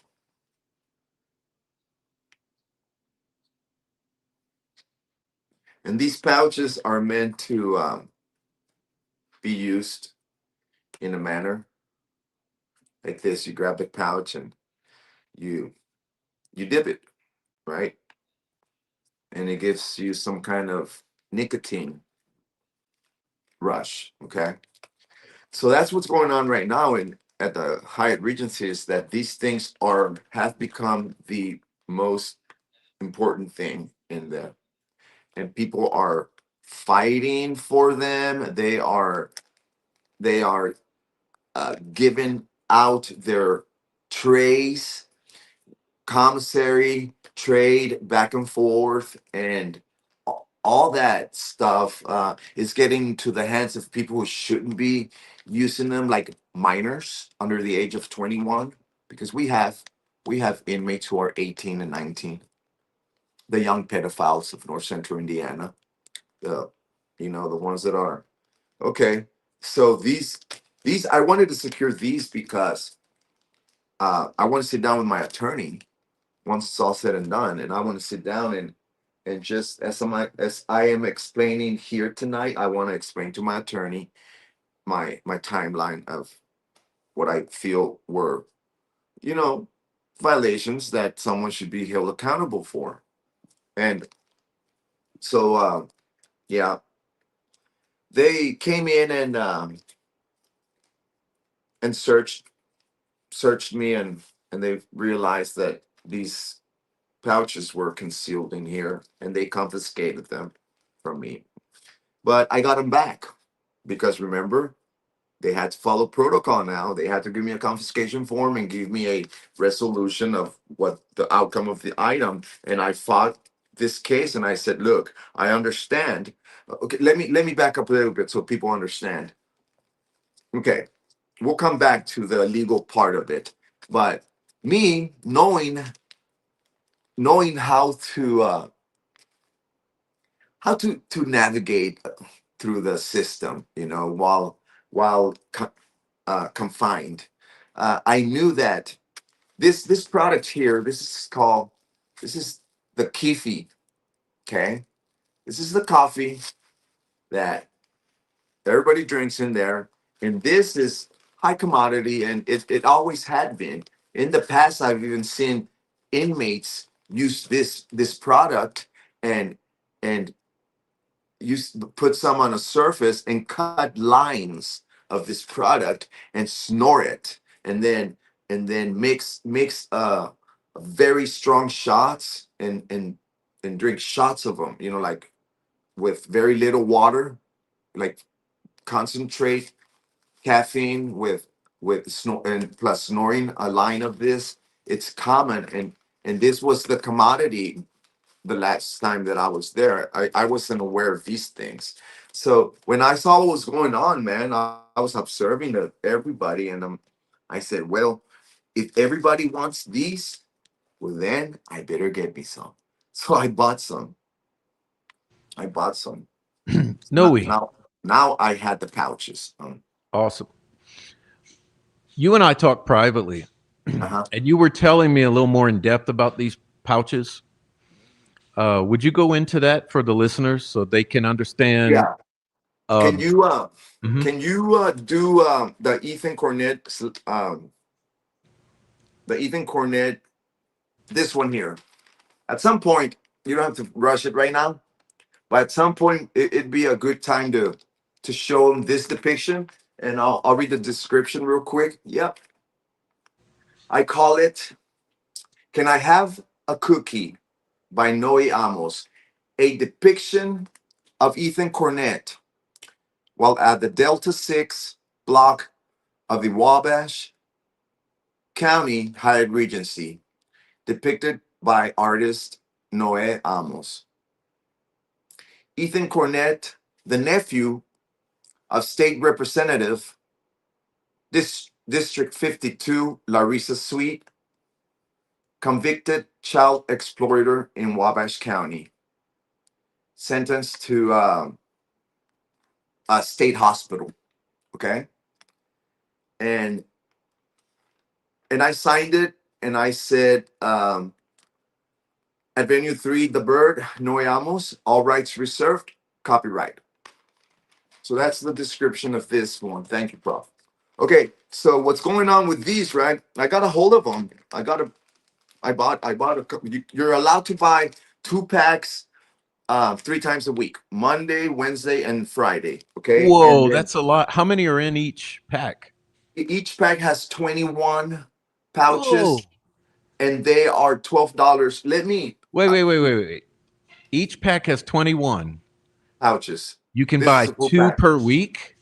So that's 42 pouches of No, you nicotine per can week. buy two pouches 3 times a week. Two You of can those buy package. You you mean can two of buy those 6 packs a week. 6 packs. 6 times You can, 21? 6 times yeah, 21? yeah. That's outrageous. And you can buy 2 packs on Monday, 2 packs on Wednesday, and 2 packs on Friday. Well, there's no way a normal person could use that much. Give me 1 second. I forgot something over here that I need for this. So it'll take me less than 10 seconds. Yeah, just a moment. Okay.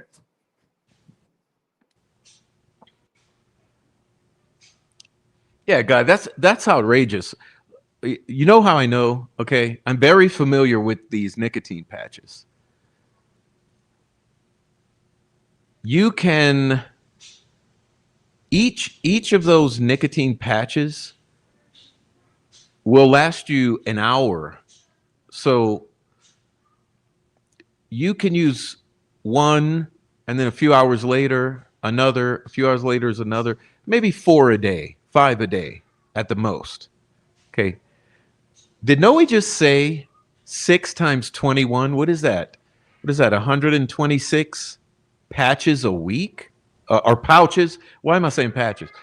126 nicotine pouches a week? That's strictly for trafficking. Strictly. No, okay, no, he's back. Sorry. Mr. Prof. Strictly for what, Prof? Coach Cruz. All right, but back to how. Tell me how they're using it, because this is a great You story. said strictly for what? No, I want you to Uh, go into the pouches. It's a very fascinating it's story. strictly for serving. Okay, Yeah. serving. All right. So remember, this was the stuff that was going on back in the day. They were snoring it and drinking shots of it and getting all coffeed up. Okay, this is what's going on now, right? I went to bring a pen. This is one of the flexi pens they sell there. The ones they provide anymore. They don't give you wooden pencils or this kind of pens. But anyway, all right. So yeah, that's a lot of pouches. You're right. It's 42 times 3. Uh, so yeah. So what I did, bro, I bought 2 packs. No, I'm sorry. I bought 1 pack, and then I said, okay, well, what I'll do, because the way it works is if you want a pouch, right? because you're so desperate, you need a pouch so bad. So I give you a pouch, okay? And then on payday, you have to give me 2 pouches back. That's just the way it works. You can ask anybody. That's just the way it works inside the cage, okay? So it's called a 2 for 1. I give you 1, you give me 2. I give you 2, you give me 4. I give you 3, you give me 6. Okay, and or you can also, like what you said. I'm gonna use more politically correct terminology here. You can um, you can trade them. You can trade them for commissary, for coffee, for chips, for sweets, etc. But okay, so you had this picture up, right? It's important that we show Ethan Cornett, the nephew of Larissa Sweet, state representative of District 52 here in Wabash, Indiana. So okay, so this is what they do, Prof. They will take their pen, okay, and take the plastic out, and then bite one end. So now you have a little straw. You see it, a tutor Yeah, yeah. for snorting. Okay, Hmm. and this this pen and this tutor and this Bible, you see the Bible, belongs to Ethan Cornett. This property belonged to Ethan. I very carefully was able to make it my property. Okay, and so he signed it off, and it was transported to this location. So I confiscated this Bible from Ethan. I will explain that. But anyway, you will take the Bible, you will take this tutor like this, okay? And then what okay, what you do is you take one of these pouches, okay, and they open one end like this, and then they'll use the Bible like this,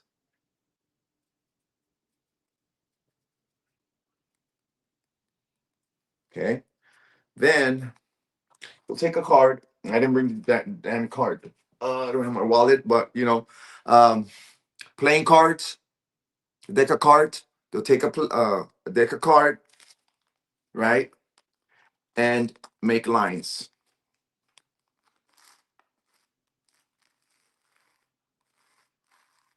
Okay, I'm not doing a very good job because let me just go get a card.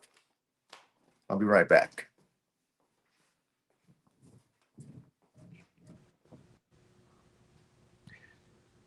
This is very important. This is a very important part because he's Noe's going to explain to you what's happening right now in the jails across Indiana. He's going to explain to you exactly what's going on and what's being facilitated by the guards in the facilities in Indiana. So I want you all to really pay attention now. So in the chat, let's settle down in the chat and focus on Noe. Okay. Okay, so yeah, then you will make about 3 lines per pouch. And then they'll take their tutor and snore it. Okay, they'll snore these lines, and then grab another dip or 2. I've seen people grab 2 after snoring a line of this. Okay, take 2 dips and dip them, and then take this and drink shots of coffee. And everybody in the High Regency of Wabash County is twacked out of their brains, acting weird, fighting over a pouch, sexual misconduct. 9 out of let me say this, like 11 out of 10 inmates in the facility are sex offenders. Okay, And people are going to say, how could that be? Okay, I'm exaggerating. It's 9 out of 10. Okay. And the one that's not was me. Okay. It's 9 out of 10 are sex offenders. They're all tracked out. They're fighting over pouches. There's sexual misconduct going on. And there's good old boy system going on. Uh, Unfair treatment left and right. And Adam Bambauer is in control of the Hyatt Regency. He controls the inmates, the officers, the administration, and even the sheriff. He is in control of the whole compound. Okay. I don't know how this happened because the Adam Bauer that I know is this tiny kid who is a um, needle user and registered sex offender who had sexual misconduct with a minor under the age of 15. How does this guy out of nowhere, every other time I've heard of Adam Bambauer is someone wants to kick his ass, okay? Or did something stupid or got arrested freaking swimming across the tracked out swimming across the Wabash River trying to evade the cops. That type of shit. And how in the world does Adam Bambauer all of a sudden runs this jail? I mean, not even Mike Lundquist, the famous wood chipper of Wabash. Nobody cares about him. Not even Brian Myers, he was always in control of of what was going on, what was happening in the jail. Nobody cares about Brian. But Adam Bambauer from the PC Unit Delta 6, the sex offender block of the Wabash Hyatt Regency, he's running the damn whole thing. According to him, of course, he gets information from the guards. He gets information from the trustees, inmate workers, and from the administration. And essentially, he claims that Sheriff Ryan Baker is good old boy, good old boy. And I just don't believe how Adam can control so much of that. But when I got there and I equipped myself with these things because I knew if I have them, then I'm gonna have a lot of leverage here, right? And I did the whole time. I was perfectly fine. I was great. My bunkie and I, we were the only non-sex offenders of the block. Okay, and he dipped, but he dipped correctly, and he dipped 3 a day. Okay, he would buy 1 pack a week, and he would dip. Excuse me, dip 3 dips a day. That's 21. Okay, 21 pouches. He used them correctly. Um, John Wittenberger, a local from here. I've known him for 28 years. And when I saw that he was there, when I first got there and they're saying, "Hey, are you Cruz?" No, no, I'm not Cruz. I'm David. And I saw up there and I saw John Wittenberger. And I went up to him, say, "Hey, man, what are you doing here?" And I hadn't seen him in 25 years, right? But anyway, we became bunkies, cellmates. And him and I, pretty much got into this thing where we're gonna have all the dips because we have all the dips where we're gonna have all the everything else, and that's how I managed to deal with that. And but anyway, when I first got there, Adam was the one in full control of the situation, and the way he controlled it was by extortioning Ethan Cornett. So no, just for the just to put this to rest before it Mhm. gets running by the troll farm twacked out perverts of Central Indiana. You weren't snorting the nicotine pouches, were you? No, I never use dip or chewing tobacco or any of that stuff. Uh So oh. no. No, I bought them to have them so that Hold on, hold on. We have technical difficulties. Just a moment. I heard some glitching and he dropped off. Let me get him back here. Check, check. I'm here. Hold on. No, Hold on, hold on. There's a Wi-Fi problem or something here, Noe. I'm here. I can hear you. Can you hear me? No, there's a Wi-Fi problem. Hold on. Just a Um, moment. does it sound like Walnut trying to do something here?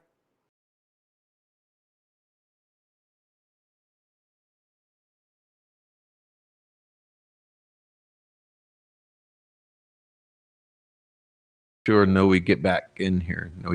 Gets back in here. All right, check. I'm here. Can you hear me? Yeah, yeah. So I was saying, just for the clarity, just to clarify, you Mm-hmm. were not snorting these nicotine pouches, were you? No, sir. Okay, good. No, Put it no. to rest. Don't even try it. Okay. Thank you. Thank you. Like, but yeah, that's a situation that's happening, right? And so I noticed I have to take control of the situation, and I did. But you're Um, whistleblowing on the situation that these are being trafficked yes. and So snorted. And are the guards aware of this snorting situation of the nicotine pouches? all the staff, they're all very well aware that this is going on. They they they will write you up if they catch you with one of these, which Ethan Cornett got caught multiple times, but he never got reprimanded. Okay, it's just the good old boys from Wabatucky, right? Um, he multiple times. So yeah, it's a write up. It's misuse of the product and all this quack quack quack, right? And so so yes, there's misuse of it, and what it's causing them to do is another issue. You know, I saw I saw pretty bad situations where people would tracked out. You know, trying to uh, steal from another. There was just a lot of stealing of the pouches, and or screwing one over of the pouches, and then the extortion of Ethan Cornett over the pouches that went on for 5 months. So it's got the whole unit twacked out, and they keep selling them to them, knowing that they're misusing them.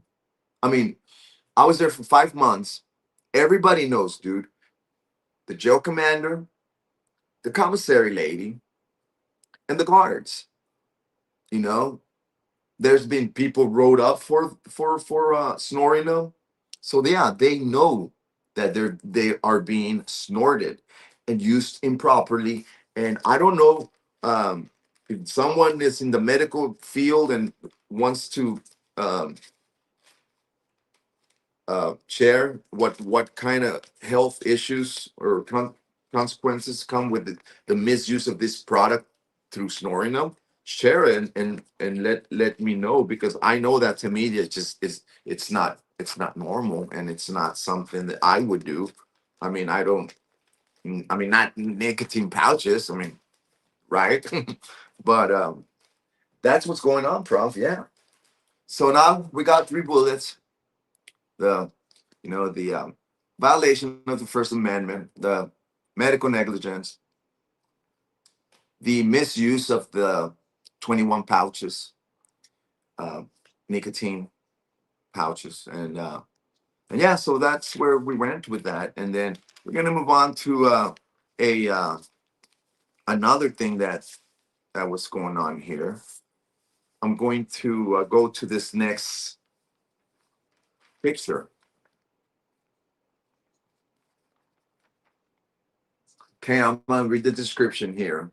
Okay, this is Michael Donovan. I used to call him McMuffin, but his last name is Donovan. Okay.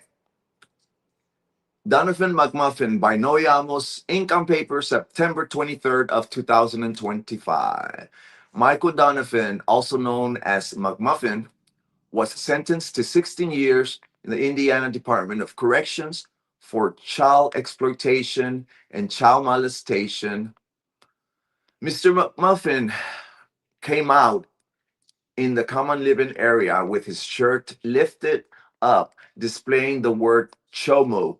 He carved on his belly himself with a sharp object. Okay. And if we can see here, McMuffin, he's lifting his shirt up and he's got the word Chomo across his belly. He's got a black eye. He's got a fat lip, a split lip, and cut a cut over his left eyebrow, over the black eye, right? He's 18 years old and just went down to they're housing him in Pendleton. I mean, not Pendleton, Newcastle. Okay.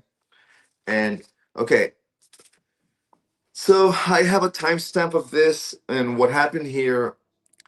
I'm just gonna cover it real quick, but he pretty much got assaulted there, and I saw it, and I have a statement from him, and I have it in these envelopes that I haven't opened yet, and his uh, his statement is that he was checked by Adam Bambauer.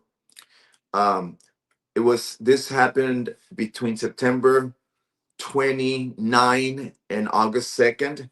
I can pinpoint those 3 days, but I cannot remember the exact date.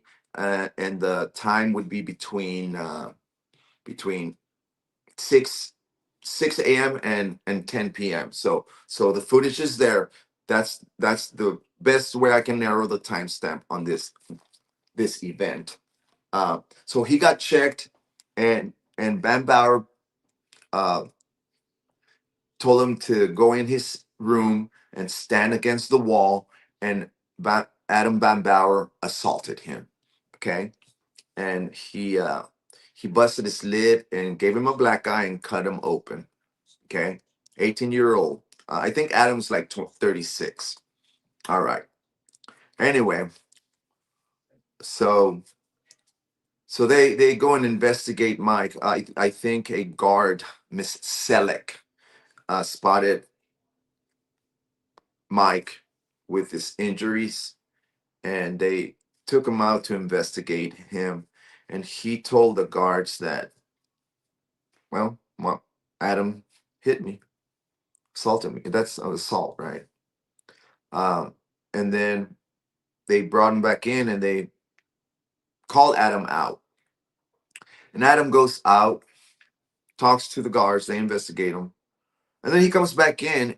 And what I'm talking about in and out is the dorm, right? He comes back into the dorm, and he announces to most of us who were there watching TV, he announces that they're not doing anything about it because the guard said that he deserved it because he's a chomo.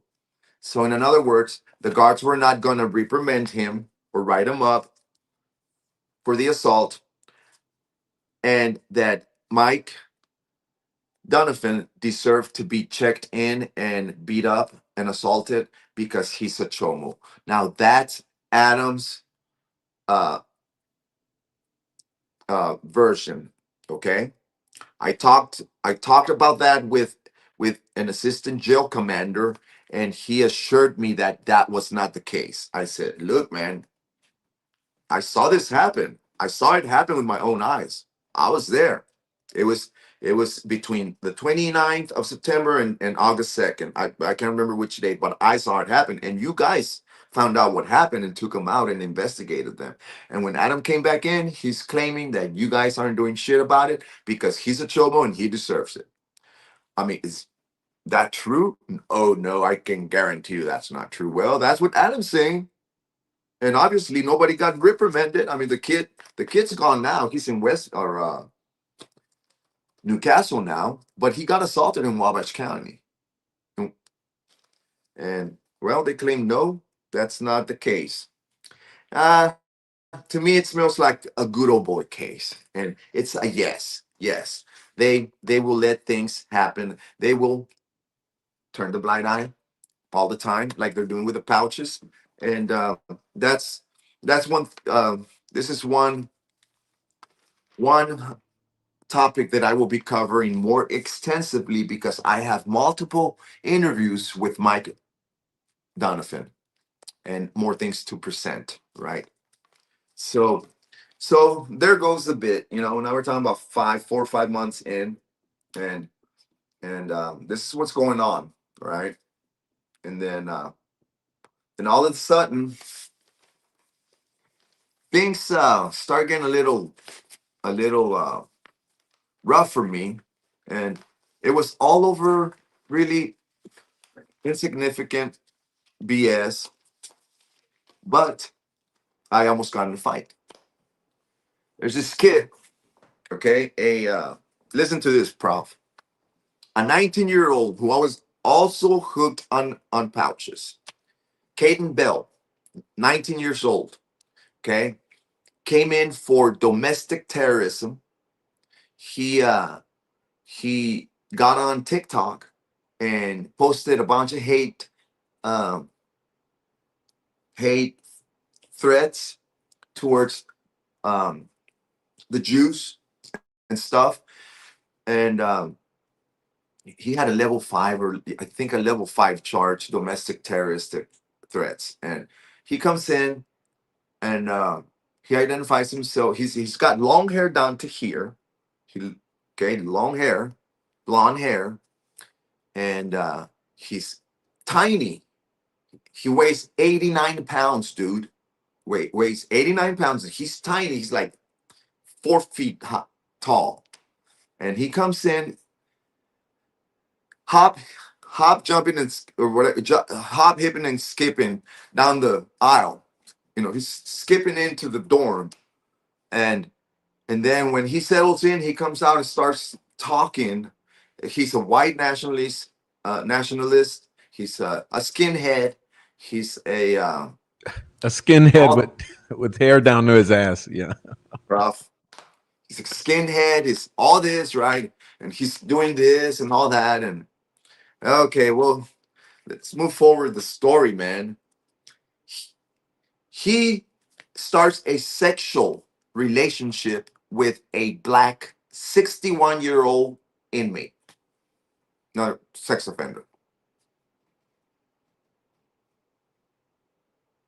White nationalist, homegrown terrorist in Wabash, Indiana, starts a sexual mis- uh, misconduct relationship with a 61-year-old elderly man, Mr. John Owens from South Bend, Indiana. Well, bro, then this other guy, Mike, skinhead Mike, comes into the picture on this one because skinhead Mike was John Owens' roommate. Okay, so in the mornings when they were up and about, and Mike would get up and go out in the day room, this kid would sneak in to the cell to spend time with Mr. John Owens. Okay, and it was happening every day, and it was very obvious, and people were starting to wonder what's going on. And then somebody saw them kissing. Then another one saw them in bed together, and so forth. And then finally, Skinhead Mike said, "Fuck this! I'm taking care of this shit, right?" And so he jumped. Owen said, "Hey man, what are you doing, man?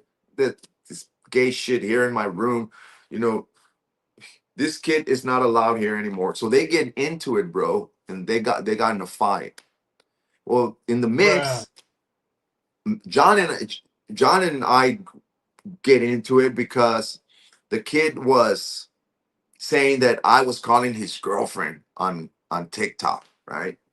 Well, the thing was that he used my chirp to text his girlfriend, and his girlfriend was texting me, and well, I would reply to her and tell her, no, I haven't. He's not here. He's just getting in trouble all the time. Whatever. She would ask me about Caden, and then finally, the the boyfriend, the black dude, gets mad and he gets on my case for texting the girlfriend, and I end up getting thrown in the hole for they charge me with disorderly conduct. In the meantime, Skinhead Mike beats both of them up. Oh my God. Both of them. And he kicks them out of the room. So they lock down the whole thing. They send me to the hole, and those two get in trouble for fighting. Or three. All three of them got written up for fighting. For called mutual combat. God damn, what a A clusterfuck. complete disaster, prof. Everybody tracking on fucking pouches, bro. Everybody's tracking on pouches, fucking fighting. It's like a storm of contradictions and I mean errors. And I'm in the mix. I'm like, look, bro, I let him use my chirp, but yeah, the girl texts me and I text her back. But what do you want me to do? I was replying back, kind of like relating a message for him. And well, in the mix, I go in the hole for because I started screaming when disorderly conduct. So I go in the hole for 9 days. And they go in the hole for 21 days for fighting, and it's a disaster, prof. It's like everybody tracked down and literally, seriously, prof. It's the pouches. Like, it's the pouches, bro. Look, bro, I can tell. Like they get them Monday. And they get all snorted up and high on them. And then by Wednesday, they're out. Okay. And sometimes they don't have money to buy more on Wednesday. So they got to wait till next Monday. But guess who's got pouches? I got pouches. Mr. Ramos, yeah. All the time. So anyway, what a disaster. A disaster, bro. And Wabash, Indiana, ladies and gentlemen. The tug, bro. It's the tug. Or Wabatucky, however you want to see it. Kentucky, Wabash, Kentucky. And in any case, so this is all going on. I go to the hole and this white supremacist, and they end up filing a PREA on the kid. So after the investigation, what? Explain that. What? A PREA is like a sexually, like when you report someone in jail for sexual misconduct. It could be an inmate reporting a guard, or an inmate reporting another inmate, or a guard reporting an inmate for sexual misconduct within the prison confined. It's a PREA, and it goes to, I don't know who. It's someone else besides the institution you're in. So the white supremacist, he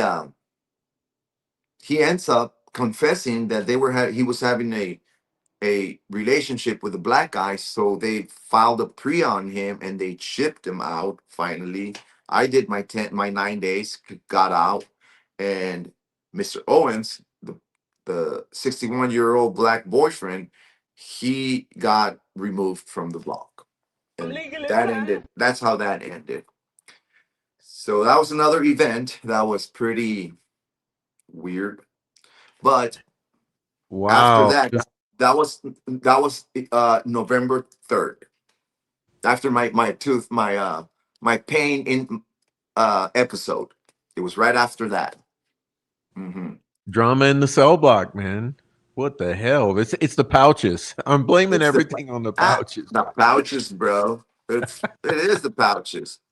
What it is the pouches, bro. I showed you guys exactly how they do it, man. And all right, so I didn't send you a picture of these. Oh, I did. I'd send you a picture of a bunch of papers spread out. These right here. Yeah.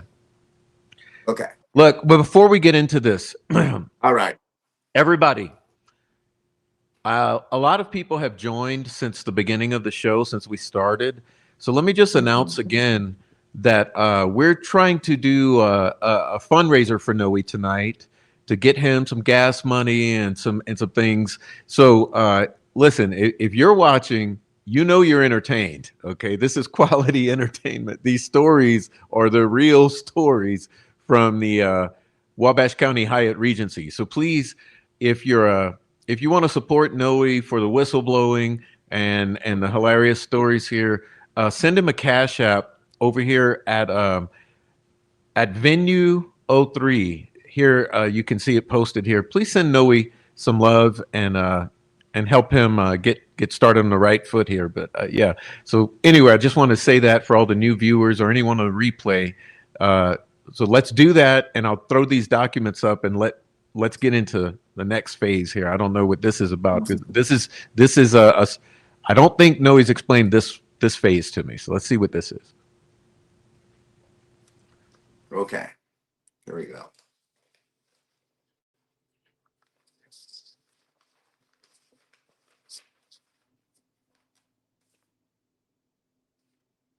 All right. So here, um, there's the stack. That's what happened after the first charge, with which was a disorderly conduct. Okay, so I'm holding one of the documents here as best as possible, and this was the one for me and this black dude getting into a fight over me texting some girl, and they charged both of us with disorderly conduct. I got 9 days in the hole, uh, and served that and got out or what? Well, kinda. All right. So this one here, I'm gonna say, okay, it's legit. I did raise my voice. I did was disordered in the common area, and I I did the 9 days and I was held accountable for it. So this one's legit, right? Okay, now what happened after that, okay? And I'm gonna put them here. I think they're in order. They should be. Okay. I'm gonna do my best to present this. But look at this, guys. Okay, so it's 1, 2, 3, 4, 5, 6 disciplinary write-ups. 6 of them. And they all start on November the 19th. From November the 19th through, I believe, December. Let's look at the dates here. 10, 12, exactly a month. 12/19. So from 11/19 through 12/19, I got 6 disciplinary write-ups. 6 of them. Okay. So I'm gonna go in order. After my one over here, that was, I consider the legit one. I had one for uh,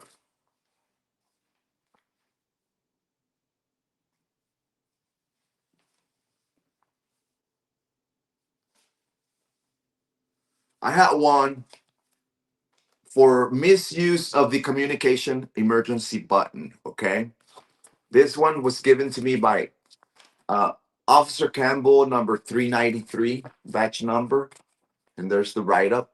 Okay, and okay, so what happened here? They have a communication button in every cell, in every door, every area. A lot of the common areas of the facility, they have a push button. You push that button, someone gets on the intercom, say, how can I help you? And you say, well, I got to do this or do that, whichever, right?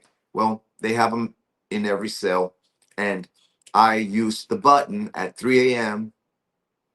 this time to ask for an officer. Okay, I was getting out of this one. I was getting out of this 9 days. So I would have gotten my chirp returned, because while I was in the hole, they take all your, the privileges. So I didn't have my chirp, and chirp is the text device, right? That's what a chirp is. And so I pushed the button at 3 a.m. because I get up kind of early, and I asked third shift. I asked an officer if I could talk to to Mr. Brooks about my property bag. Well, they make a big old fuss and they say that I'm misusing the button. That's not an emergency. So they end up giving me a write up the very same day that I was supposed to get out. Okay. I had served 9 days and I got out on the 19th. I mean, I'm sorry, on the 27th. 11/27 was my getting out of the whole day. And sure enough, so they write the this is called a cab notice, a write up. They ran it and they found me guilty again and they gave me another 7 days. So now instead of getting out of the hole, I'm getting more time in the hole. So I'm moving backwards. I'm not moving forward here at this point. And what really pissed me off about this write up was that right here on the report right here is a synopsis of the event, and on that line, the officer states that I hit the emergency button 2 times to ask for commissary. So when I went to the hearing for this little thing, this bullshit ass hearing, I said, no, no, this is wrong. I pushed the button 1 time to ask for an officer for my property bag, right? And he said, well, oh, well, I still got to write you. I'm still going to find you guilty. I'm just going to give you 7 days. I'm like, dude, but that's misinforming, bro. You know, I didn't push the button twice. And two, I was not asking for commissary. I was asking for a different, you know, thing. Well, I'm sorry. I got to run with my officer. Sure. I'll just give you 7 days. So I got another one, bro. Okay. And I'm like, okay, well, geez. I'll make it out of the hole one day, right? And not even not even a week later, dude. Let's see. 12/9. 12/9, I get my next one. This time, it's a big one. It's a 45-day one, 21 to 45 days sanction. And what happened here is that there was a shakedown, and we were coming back into our rooms, and and everybody's kind of like, there's a lot of stuff going on, people moving in, and guards locking doors and stuff. So I'm at the second floor and I'm waiting at my door to talk to an officer about an issue that I had prior to the shakedown, which a shakedown is just a search of the living quarters. And it's a random thing they do. So I'm waiting, and this other officer runs up to my door, and he tries to close the door, and I put my hand like that, and I said, please hold on, don't shut that door in my face. I'm waiting for this guy. I need to talk to Assistant Jail Commander Jacob Deal. Please give me a second. All right, so I talked to Deal. We discuss whatever we need to discuss, and then they put me in and locked me in for the night. Shakedown's over. Okay. An hour later, this Officer Holmes, batch number 413, comes and hands me a Class A charge: tampering with a locking mechanism, or a safety device, or a surveillance device. What? Tampering? Yeah. I'm like, hell. So I read the report, and he claims that because I blocked the door, as when he tried to close it, I put myself in between the lock and the door. That's tampering. So So I'm like, what was the time attached to that, or what's the rest of that? oh, it's the report. Uh, I can read it if you want. It's the actual report of the officer who wrote this. This is called the notice. They give you a notice, and then they call you a day. They got 7 days to call you out, and then once they call you back out, they give you the report. This is why you're being charged. Blah blah blah, and you say, do you plead guilty or not guilty? And if you plead not guilty, then you go to a little hearing, and then they find you guilty. That's how that works. So, but first they give you this report, and yeah, that's basically what he says. He says, he says, at approximately 23:36 on 12/20/25, I entered into D6 to conduct head count and give Ramos a 24-hour write-up notice pertaining this incident. I approached inmate Ramos' cell at approximately 23:38. Upon opening his door, I handed him the 24-hour notice. Inmate Ramos tried asking questions about this write-up, and I informed him that all the information he needed was in the. Oh, I'm reading the wrong one, dude. Oops. No, this is a tampering, but it's the wrong one. Hold on. Oops.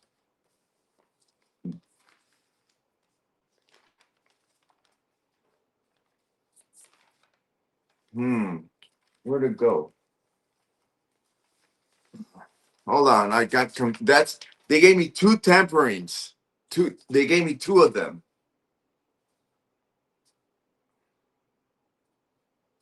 Nice possession.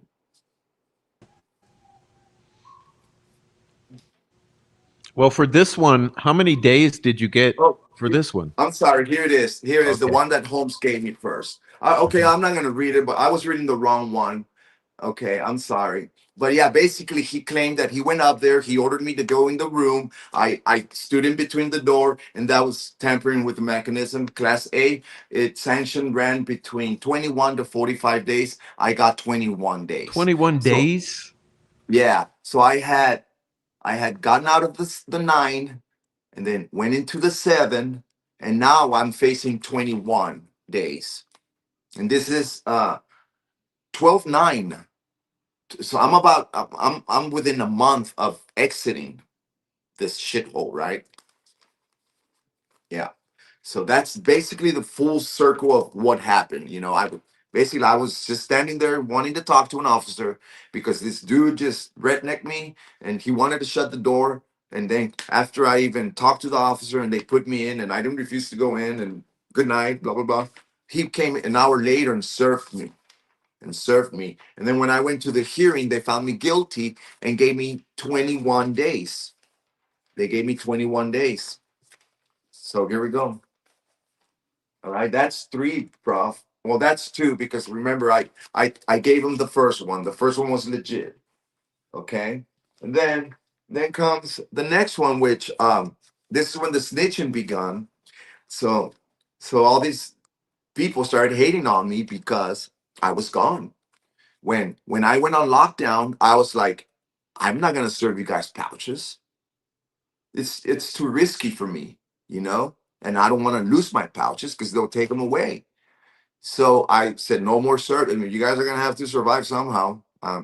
So I kept my pouches, and at that point, I'm like, well, I only got about a month left, so I better secure what I have so that when I get out, I can talk about this and talk to my attorney, and I can use these as an example of what is going on in there and use them as even exhibits if Good. ever Yeah. Good needed. foresight. Good foresight. If ever needed, in which was kind of like my mentality with when I took Kegan's bracelet. I have proof of something that happened in there, right? Not I'm gonna go sell it, but yeah. So then that's the first tampering one. I was reading the wrong one. Sorry about that. And after that, they come and serve me. So what happens is that Ethan Cornett snitches on me. They get mad. He's selling pouches. He's snorting pouches. He's doing this and selling all that. So they come and he said, and he has my legal paperwork. Yeah, here it is. Here's the next one. Okay. So they get a little request, a little requesting communication. It's done on the kiosk. It's called a general request of an inmate, right? And those are pretty much the snitch the snitch system, where if you don't like someone, you write in, hey, so and so is doing so and so, and they get it up there in the controls, and then they come and do investigations of what's going on. So I got kited. They call him a kite. Ethan Cornett sent a kite through the kiosk to report me that I was selling pouches, right? Which was a lie, because everybody knows that there's no money in there. There's no money making. And he was mad that I wouldn't give him a pouch. And I said, I'm not gonna give you a pouch, man. I'm not doing anything. I'm gonna save my pouches, they're mine, and I'm gonna save them. I'm on lockdown, and it's just not happening. So he remembered that he had given me a bunch of his legal work. His PCA, I have his PCA. It's somewhere in here. Remember, I have all this. Remember, uh, he gave me his PCA. He gave me, I think, a um, a couple of other attachments to his discovery and things like that, and he gave me a couple of statements, signed statements. So he snitched, and he said that on top of selling pouches, I had his legal work. So they come and hit my house, bro, and they found three documents that had his name and the Bible, and that was that. It's called unauthorized possession of county property or property belonging to someone else. It's a class B charge, and it carries 7 to 15 days of in the hole. There it is. Is that how many you got? How many did you get for that one? For that one, I got seven, Mhm. seven more. So now I did 9, 7, 21, and seven more. Okay, seven more. Yeah, and then they had the hold on, let me find it. They had the courtesy of giving me a two for one. They gave me a 2 for 1. They gave me the unauthorized possession of these documents plus a habitual. I became a habitual um, write ups. 3 write ups within a month equal to a habitual.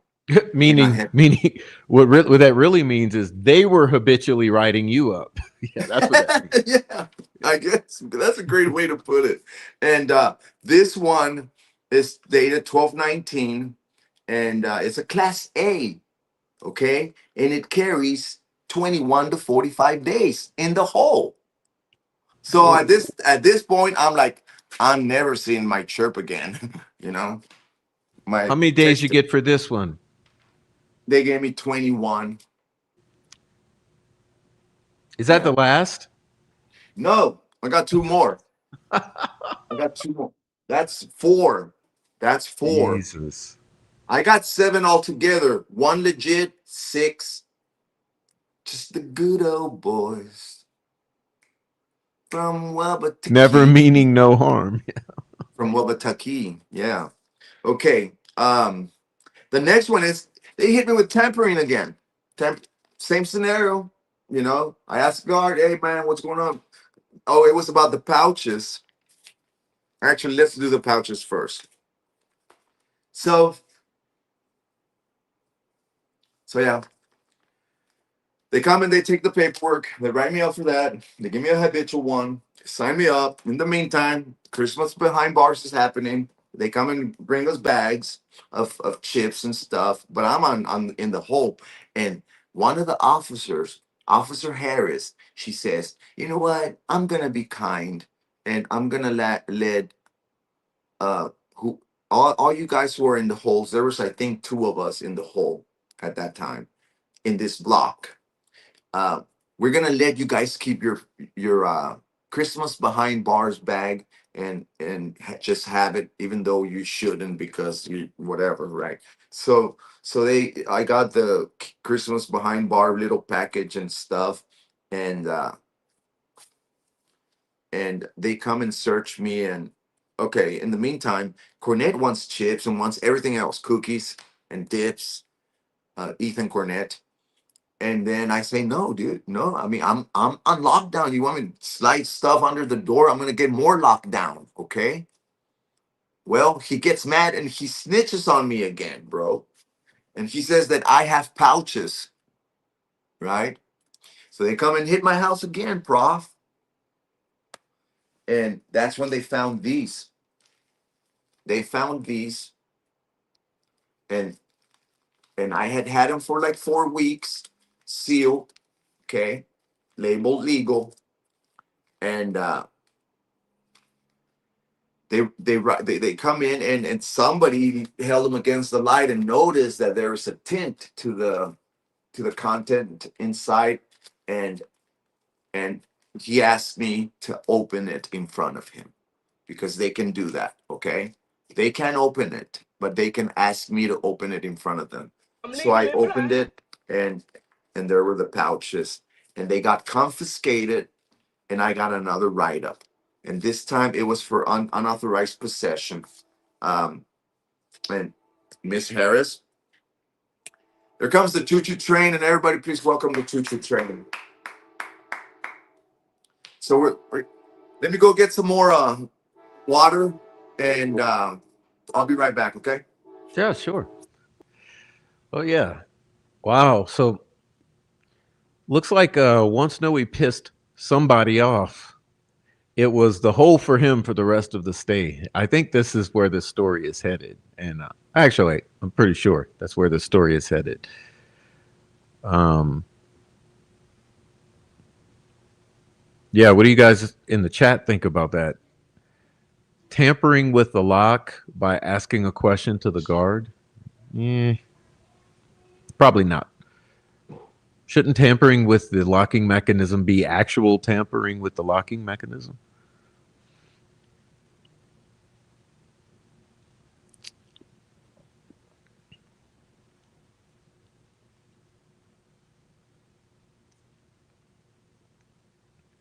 But yeah, well, I guess while we're on the break, everyone, please go ahead and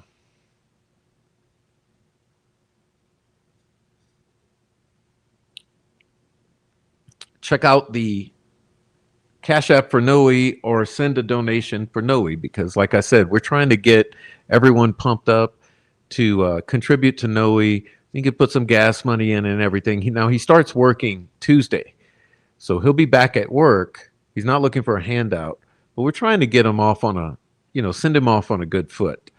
So that's what we're talking about. And I don't know if someone in the chat would post his Cash App link again. We prefer the Cash App to go directly to Noe. And if something else is necessary, just ask me. All right, let's see. Looks like he's back. Okay, so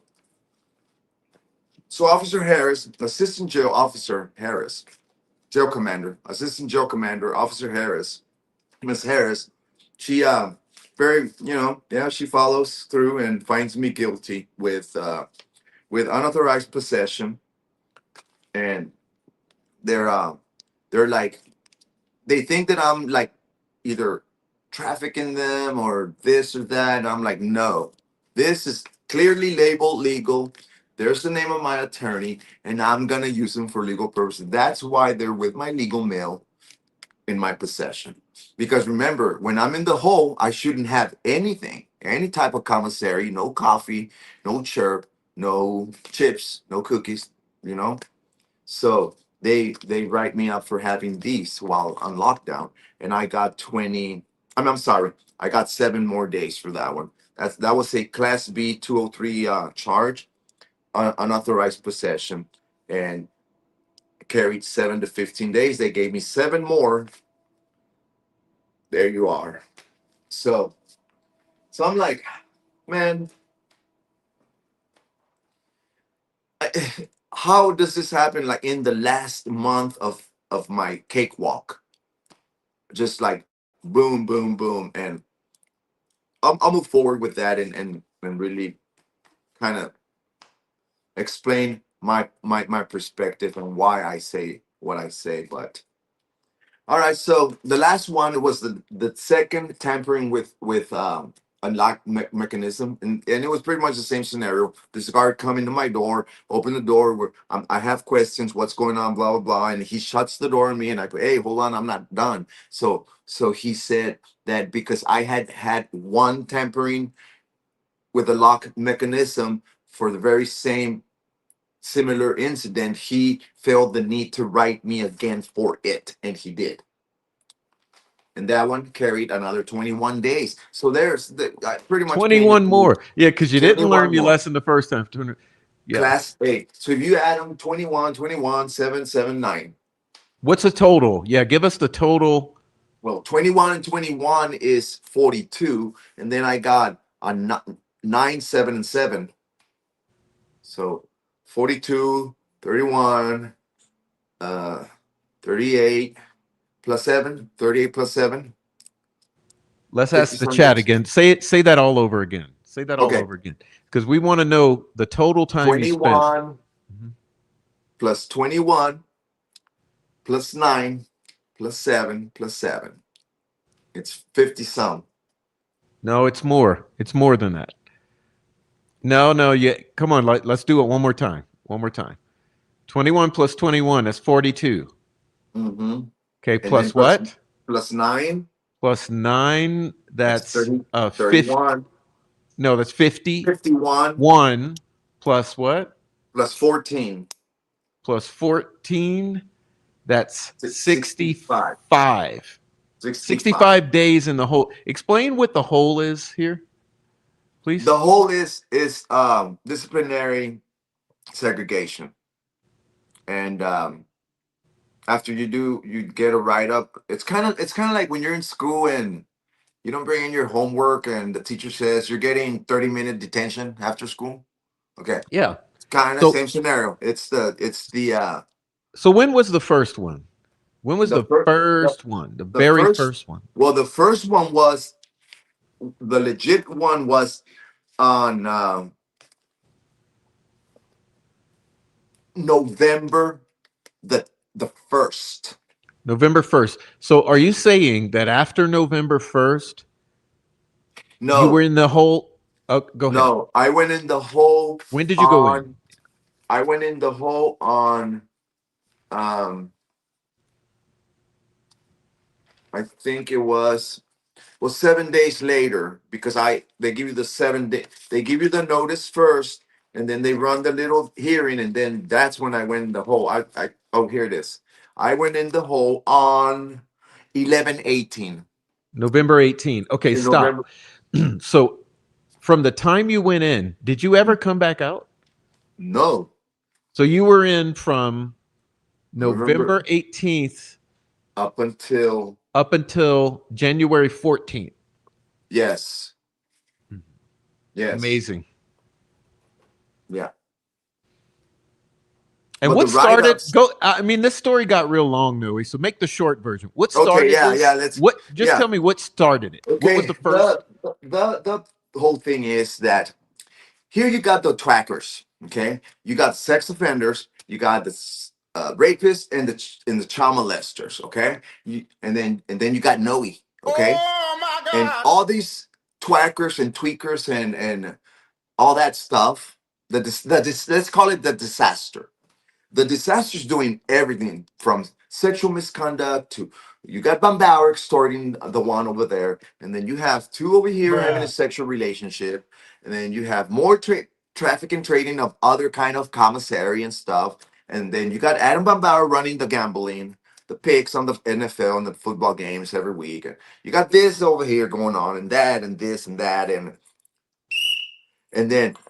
then here comes me, right? Then I'm getting in trouble for pushing a button.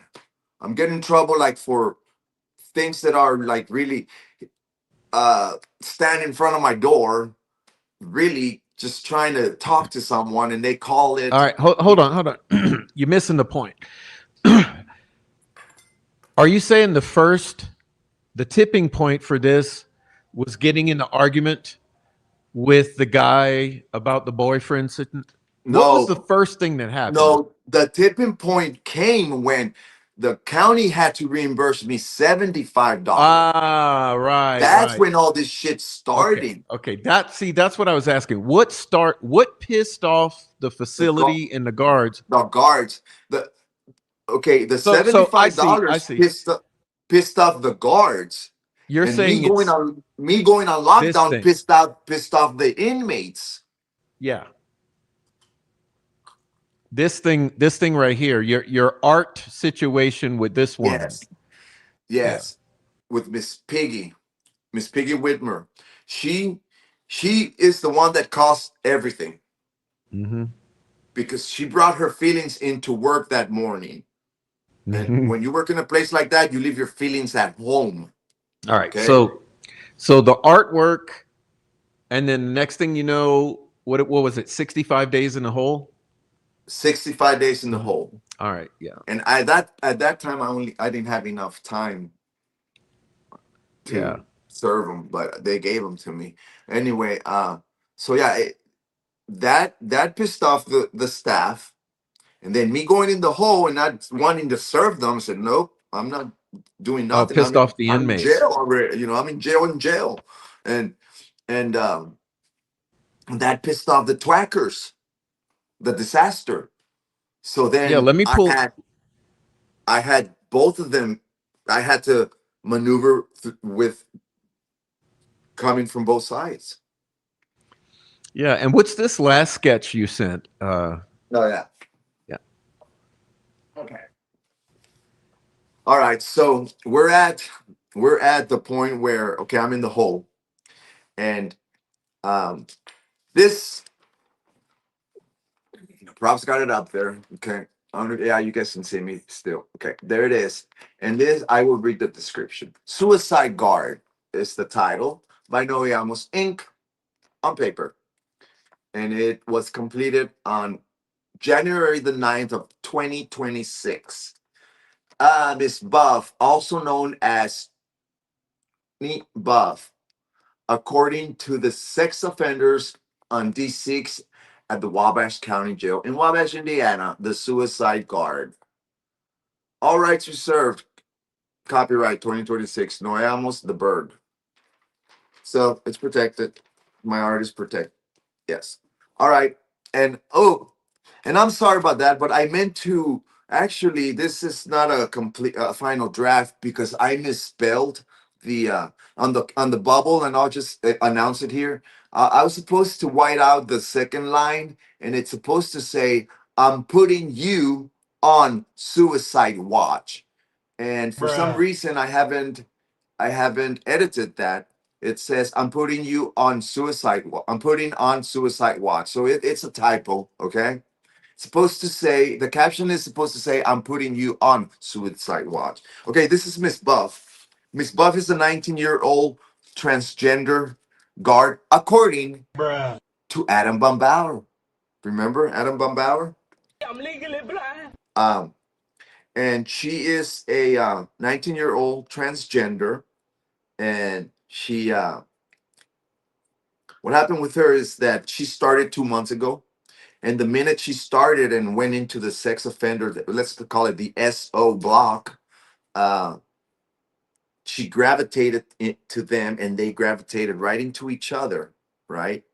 And since then, I could sense, I could watch that something was not floating right the right way here. But anyway, as we move on, it turned out that Mike Skin, remember Skinhead Mike, the one that beat up the black guy and the terrorist kid, the domestic terrorist kid. Okay, Skinhead Mike started a kind of like relationship type of thing where he was attracted to Miss Buff, right? And Miss Buff liked the attention. You could tell. I mean, so they start having a thing, and then and remember, Skinhead Mike and I were locked up during the same period of time because he got locked up for fighting, remember? And I was getting locked up for the stupid shit. So we were both locked up during this period of time. And so Miss Buff would come to his door and talk to him, and and I could just see the, you know, a special interest, right? And one day, Mike, Skinhead Mike, and I got into it, and we argued, and he went crazy, man. We're kind of like screaming at each other back and forth, and it was just a tick for tack type of thing that I'm not gonna get into. Uh, but anyway, so he starts hitting the wall and the door. So there comes like four more guards and Miss Buff, and they take him to suicide watch. And the guard that decided that he should go to suicide watch for hitting the wall, um, well, it wasn't Buff, it was someone else, but Buff was clearly mad that they were taking Skinhead Mike to suicide watch. Okay. And I think they kept him there for 24 or 48 hours, whatever process he went through. But suicide watch is like the worst, probably the worst housing classification there is, I would say, because you're in a box, and this box has just a door and no walls. I mean, no windows, no, uh, and then it's just you and the floor, I guess, and the walls. So it's pretty bad. They put you in a gown, and that's it. Okay, That's the Richard Allen treatment right there. that's the Richard Allen treatment. So Skinhead Mike goes off to suicide watch, and he comes back 2 days later, and he's back in his cell, and he's calm now, and he's not. We're not fighting, whatever. I'm gonna move a little forward. Um, on the 6th, January 6th, I think it was. I took a shower in the evening, and I took my towel and I wrapped my towel around my hair, which is something I do and I've been doing for a long time to dry my hair. I kind of lean it, like let it hang down and kind of hold it with my hair down and just let it hang over and kind of damp my hair. Well, she came in to Delta 6 to D6 to open the door and pass meds with the nurse. And as that's going on, she's screaming at me and motioning to me something. And when I was watching TV from my door. I had a good view of the TV, but I had to stay inside. I just couldn't go out there and watch the TV from the day room. But anyway, I look at her, and I notice that she's motioning about the towel. So I kind of motion to her. I'm drying. Well, she claims that she ordered me 7 times to take off the towel off my head, and so she had to come all the way to my door and tell me to take it off. So I did, and I suppose that I thought that was over, right? Hmm. I said, "Look, ma'am, I'm just drying my hair," and she said, "No, don't dry it like that. Take it off." So she takes off. She goes back with the nurse, and they move on to the next door. They close the door. 5 minutes later, guess who show up? The good old boys. The good old boys show up, 4 of them, and they come and open the door and ask me, "Are you okay?" This is a week later after Skinhead Mike had just gone out of the suicide watch. So, so I'm like, "Yeah, I'm okay." They say, "Do you want to kill yourself?" And I said, "No, I don't want to kill myself." They're like, "Okay, well, come with us." What? And I'm like, "Why?" And he said, "Well, just come with us." So I go with them, and there's Buff out there with a nurse, and she's like, "Yeah, yeah, put him on level 1 suicide watch." He had his towel wrapped around his neck. So that was a way of her getting even Stevens for Skinhead Mike being in suicide watch a week before and him and I got into it, and that was her favorite inmate. You're talking about Miss Buff. Miss Buff. Miss Buff, yeah. So Miss Buff is attracted to skinhead Mike, who got Yeah. into suicide watch. So now she accuses you of having those Trying to thoughts so kill that you myself. get it. So Yeah. that I get, yeah. She got me What in. the This is Absolutely. Wabatucky. Well, it's the Wabatucky, bro. And yeah, and so they throw me in. Oh, and check this out. This is 1/6, dude. I get out 1/14, right? That's what, 7 days, 8 days before I get out.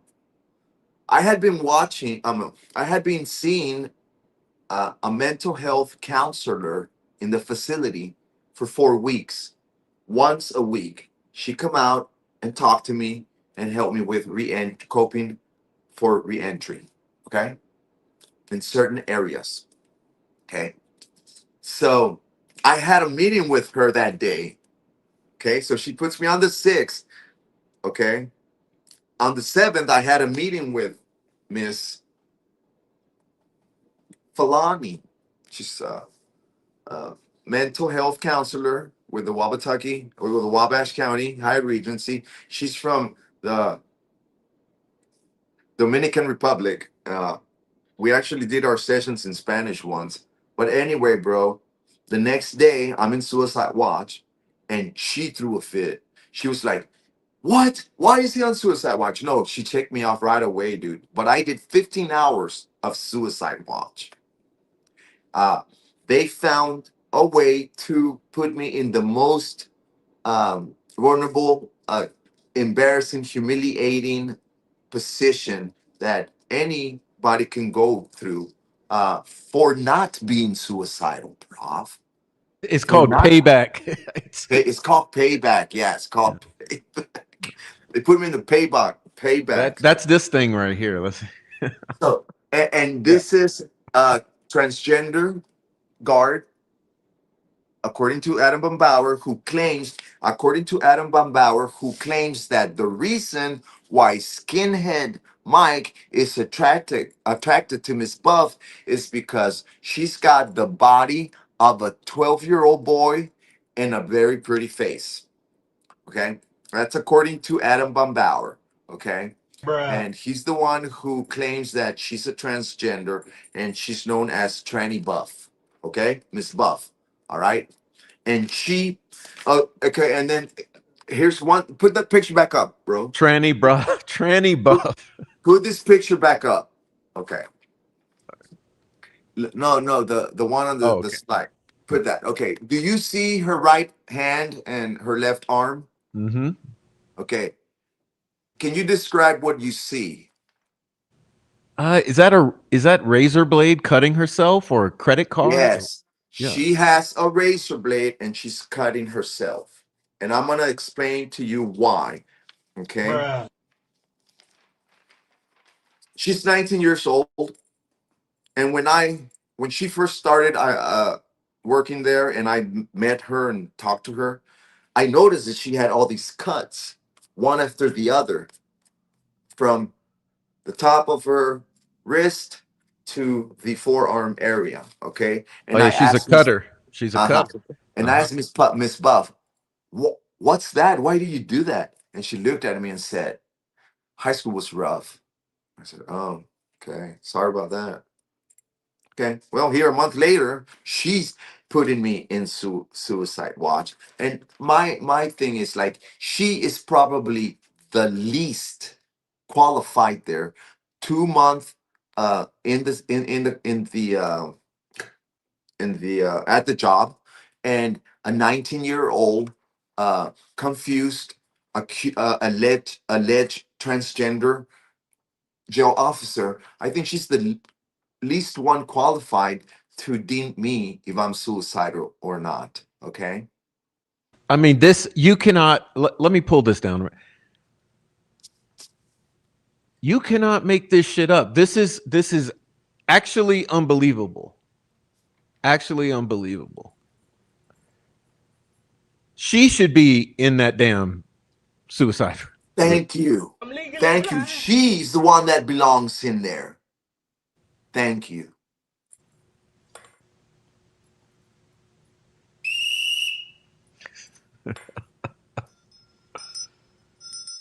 You get the bill, Prof. That's Bruh. what I told them. That's what I told them. She's the one belong. That's what I told my counselor. She is the one that belongs in there. Look, Miss Falani, I am working on re-entry with you. Okay, I'm doing my time in the hole for so many days that I'm never gonna see the. You know, I'm in jail already. Okay, and um, I'm So working it's with you not on re-entry. I get out in 8 days. I have family, I have assets, I have things to do. Why would I want to kill myself? And she's it's like, not bad enough that you're 65 days in the hole, but you got tranny buff and what's his name, Mike? skinhead Mike Skinhead Mike. They want you in the hole, in the on suicide. suicide watch, butt naked on the concrete floor. Oh my god, dude. Wabatucky. Yeah. This is Yeah, Wabash County Jail, ladies and gentlemen. Indiana. This is the good old boy system. The same thing that put Richard Allen in this situation he's in. This is what we're dealing with. This is the culture. The Yeah. toxicity of the average redneck of Main Street and Market in North Central Indiana, small town Indiana. The Yes, redneck it is. city. Yes, Yeah. sir. Yes, it is. And so here we are. I'm within 8 days of going to the house, bro. I'm dealing with. I'm in the in the Ninja Turtle suit. I'm in a Ninja Turtle suit, prof. And oh well. So I asked my counselor, Miss Falani, man, this last session's got to be a good one because I have a lot of rage right now. I'm pissed beyond, you know, uh, I'm gonna go public. I'm gonna talk about this with some people who will help me put it out. I'm also gonna reach out to whatever means it takes to figure things out as to why uh, this is happening in at the Hyatt Regency. Everybody's tracked out. There's sexual misconduct going on. Yeah, Got we forgot about the tranny pouches buff, already. The skinhead Mike snorting. every day. Then you got the We terrorist forgot dating about the black man. The, we got the snorting the pouches. We got skinhead Mike dating Big Joe or whatever. We got the tranny Big buff John. It was John Owen, Big John. Big John. Hayden dating Big John. And then you This got is Ethan Wabash Cornett. County You, Jail. you got Ethan Cornett snoring the hell out of these pouches, out of off his Bible. You got um, everything going on, right? And I'm there, prof, for a low level. I'm nonviolent, low level substance abuse offender. Okay, just trying to do 6 months in and out, type of thing, cakewalk. It becomes a disaster. It ends up in the suicide watch, bro. The Richard Allen treatment, straight up. You can't make it up. You said it correctly, man. I mean, dude, do you think that I want to come out here and put my face and my voice? I mean, well, yes, I do. Okay, Miss Whitmer. Okay, because that's where it all started when I got reimbursed the $75. Everybody started hating on me, man. Well, I used my tools. I used the grievance process and I used it correctly. And, you know, so everybody starts hating me. This is what you get for being Noe Almos Yeah. in Wabash, Treatment. Indiana. The treatment. Yeah. Yeah. And so we go out when we get out to, when we have nothing left. I think it's just like the last days I kind of rolled out, man. And they took me back to my regular housing, and but I did the 15 hours of misery. And during those 15 hours, there was a lot that happened. Like I went through a lot of mental anguish, humiliation, and anxiety. Um, and the treatment itself is very, it's rough. You know, it's not. You know, I I'm hearing things and echoes, and so anyway, Now it just imagine. make you delusional, to a degree. And and I'm thinking, like, at what point did this happen? How did I let this happen? Because this was a cakewalk, and I was doing fine. And as long as I was serving these twackers and tweakers, everything was fine. And here, all of a sudden, I'm in suicide watch within days of leaving this compound. How does that Now, happen, man? now imagine Richard Allen in this suicide watch for over a year. Imagine that. He was Over a he year. was he was there for over a year. Hmm. That, when I went there, it made me think, how long was Richard Allen on suicide watch? Because I know that he was on administrative seg or something, and then I remember them talking a lot about he was in a in a position where he had inmates talking to him, to just in case he needed someone to talk to while on suicide watch. And I was like, how did he do it? And how long was he on it? A year? Is that what you're saying, Prof? That's what I think. I mean, if someone in the chat can correct me with the Yeah. specifics, but I wish we knew. Was he there a month? Because look, after so long, I mean, in my experience, you're seeing mental health. There's a mental health professional there that kind of checks you off of it. In my case, that's what happened, and the lady checked me off within 15 hours, because she was already working with me. Uh, but how did DOC manage to get Richard Allen there for an extended period of time? There's a protocol, dude, that follows, at least yeah, in I my think it's case. supposed to be 2 weeks to 30 days, no more. But yeah, it's just, Well, I know that here they told me you will remain in level one. Level one is where they check on you every 10 minutes. The closest guard will come and check every 10 minutes. And she said that they can keep you there as long as, whenever they're ready to get you out of that. I don't know, I guess 2 weeks. But then you go to level two, and on a level two, they give you your clothes, but you're still in the padded cell. And then level three, when you get to level three, is when they release you.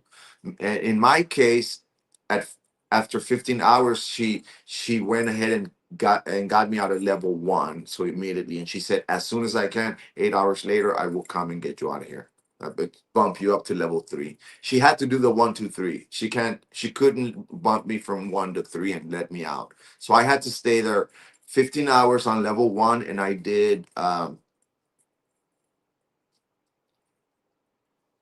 9 hours. Yeah, 9 hours later, I was able to get out. I did 24 hours altogether. So yeah, I don't know what deal with Richard Allen. I don't know how long he was, but I do remember that they had people talking to him. They had other inmates talking to him for a long time because he was in the suicide watch.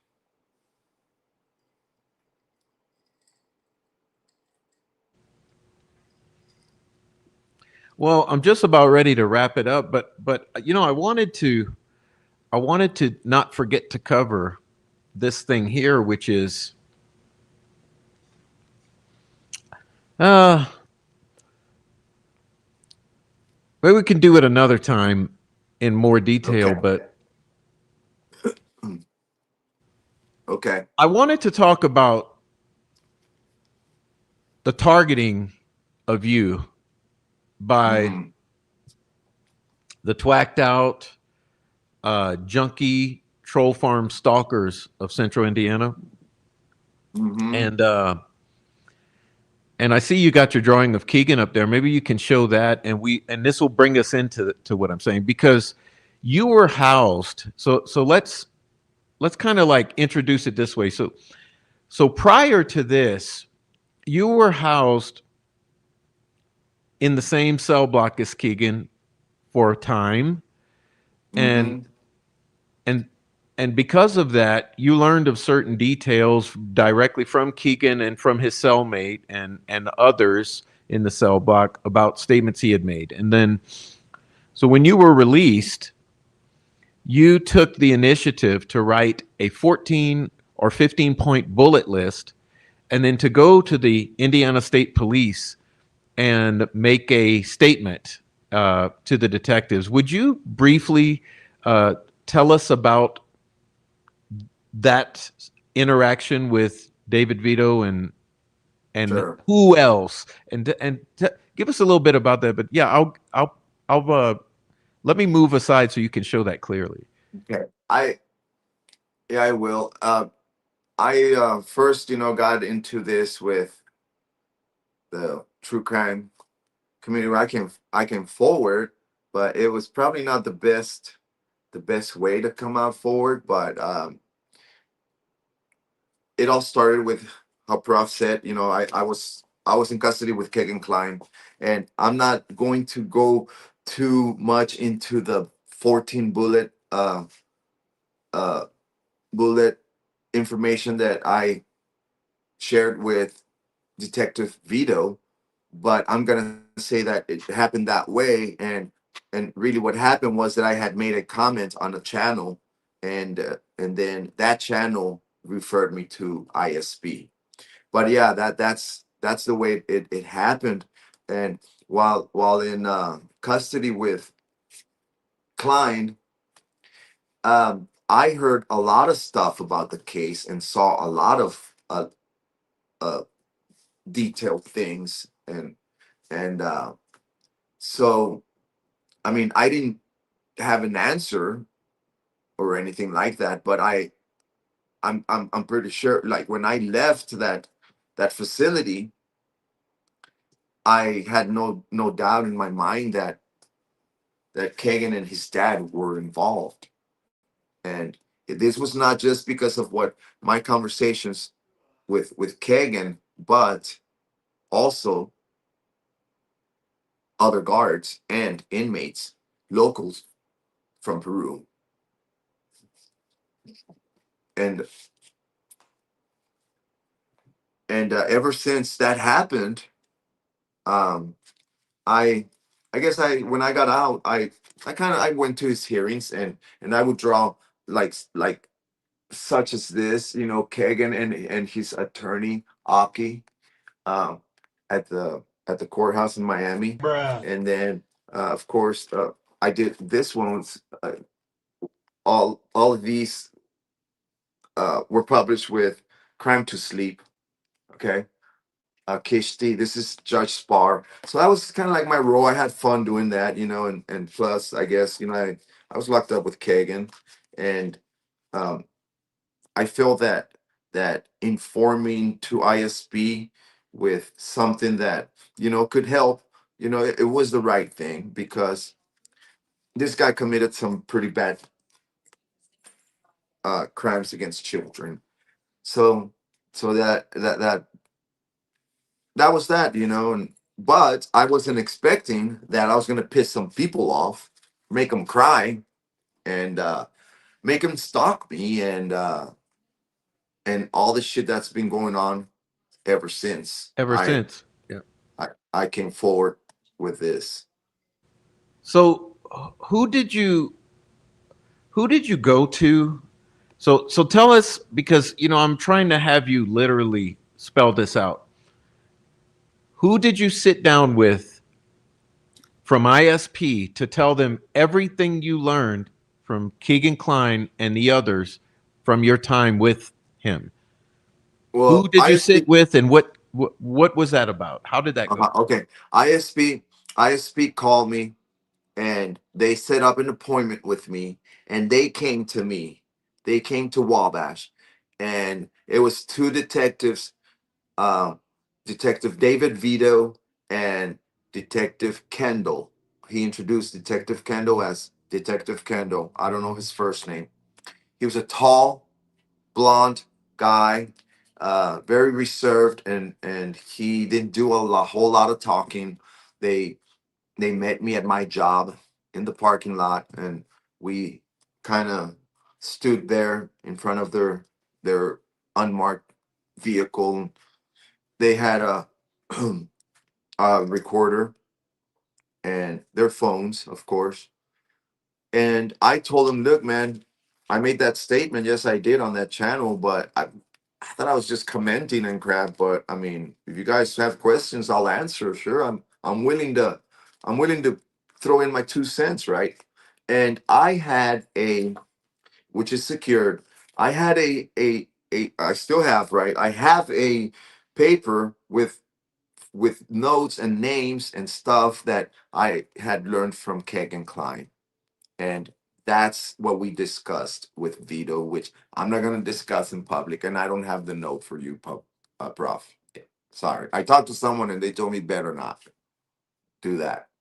But anyway, that was the whole picture. And But the key is you uh spoke directly to David Vito, who took your statement.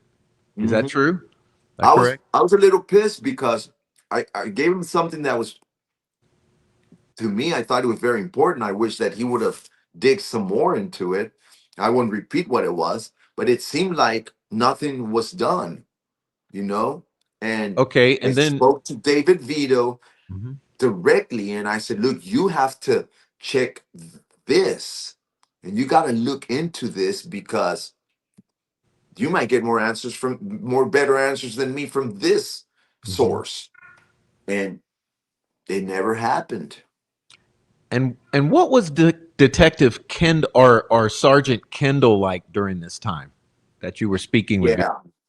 Well, he didn't speak much, and he was on his phone, and then he got on his phone, but the whole time his demeanor was like, he was mean mugging me the whole time, and he would look at me in the eye, and he just gave me a very awkward feeling that he was not happy with me coming forward. Not And happy then, with you giving the yeah, like, details and informing on Kegan Kline? correct. Jesus. Yes. Because I can see that now. N- at the moment I thought he was just like being a cop. But Mhm. now I can see that why he was doing that is because I learned in the future, and this I'm gonna say, okay, because this is not has to do with what I reported to them.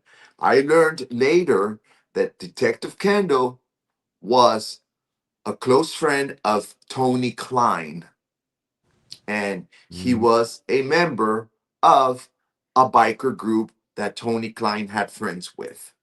Mhm. Okay. And Holly Lowry gave me that information. Okay. Mhm. Years ago. And she sent me screenshots of this Detective Kendall and his biker photo, you know, dressed as, on his bike and everything. And I identified him and I said, yes, that's the man who I talked to. Okay. But back in the Holly Lowry days, there was so much going on, man, with Snay and Murder Sheet and this and that. And Irrelevant. yeah, Irrelevant. uh-huh. And But and I what's could relevant? I wasn't thinking, right? I wasn't thinking about the what she was trying to tell me, or not that, but who was really Detective Kendall. And then what really broke the ice, bro, was a whole year or two later, I was in Peru, Indiana, at the Hard Times bar, and I went to play pool, and this biker lady came up to me and said, "Hey, you're Noe." And I said, "How do you know?" And she said, "I see you." on YouTube, and I'm on the chat, and I followed, yeah, Snake, and I know what happened, Murder Sheet, and the Prof. Yeah, I know who you are.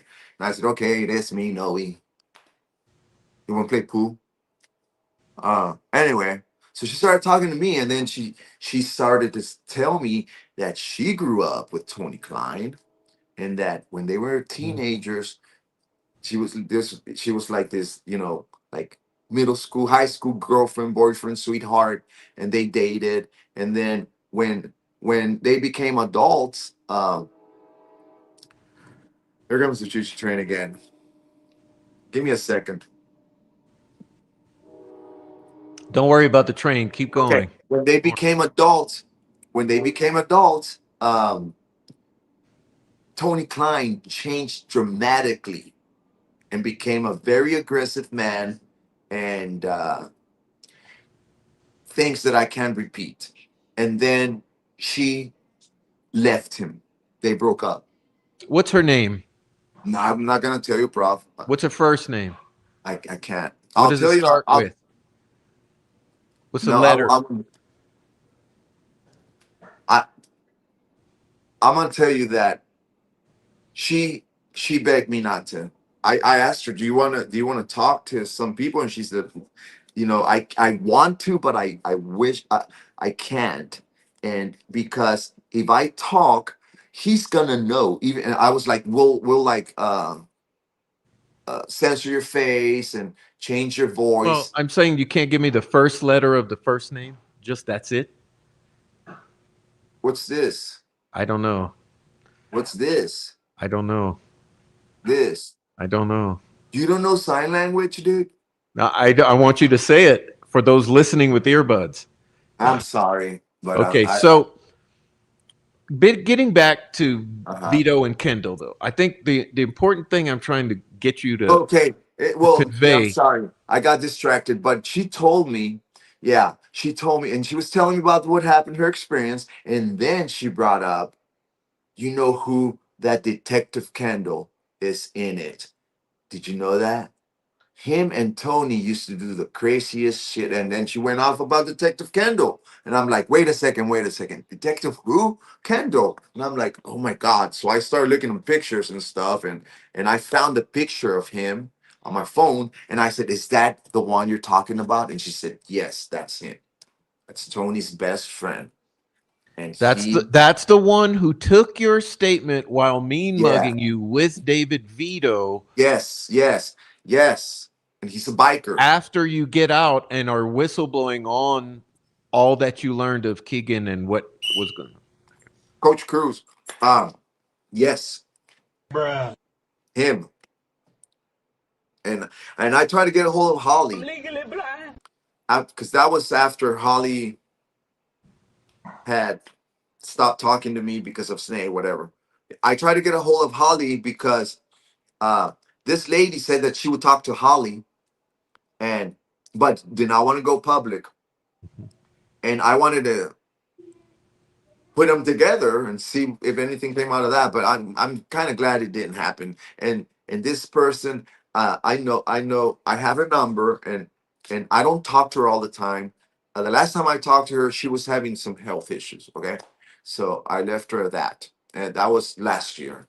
Uh, but she just won't come forward with it. But she gave me a very, I mean, I think I've told you the story of what she told me. It's good. Like I'm saying, we don't need to go down that road. I Okay. just wanted to get this far. Uh-huh. Okay, what she said was yes, that was him, and that was Tony's best friend, and he's a biker. And she was like, that corrupted fool that, you know, called him names, said, and she said that he was involved with the see, I wanna gotta be very careful with I'm gonna put it this way, with Anthony Shots. Let's just say the fucking Dropbox. The Dropbox. Yeah. And she said they made a bunch of money. They made a bunch of money, and Trexler moved out of state and bought a house in Colorado. Travis Trexler, and she said, "Detective um, Kendall, we haven't nowhere to be seen. Nowhere, haven't seen him, haven't heard from him. And Tony Kline jet his ass out to Florida."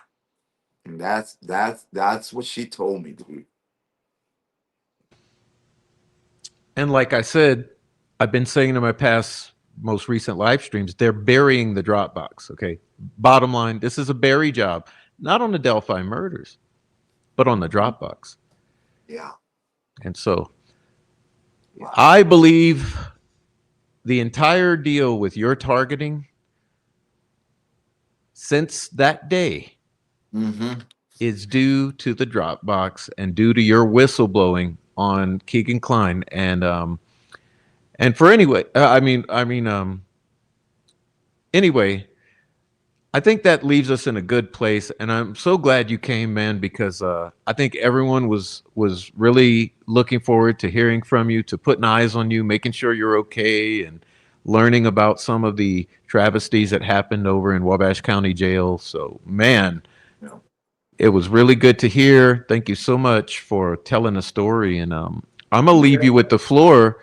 If you got any last words or want to say Yeah. anything, I don't know if you can see the chat. If you want to say hello to everybody, but No, I'm sorry, I can't. okay, I'll say who's in the chat, and we'll get out of here together then. Okay. And everyone, please, again, if you're just coming in, we are trying to raise funds for Noe, just to get him off on the next week or two of work, because he goes into work next week to get back to his old life, and I want to get him some gas money and some meals.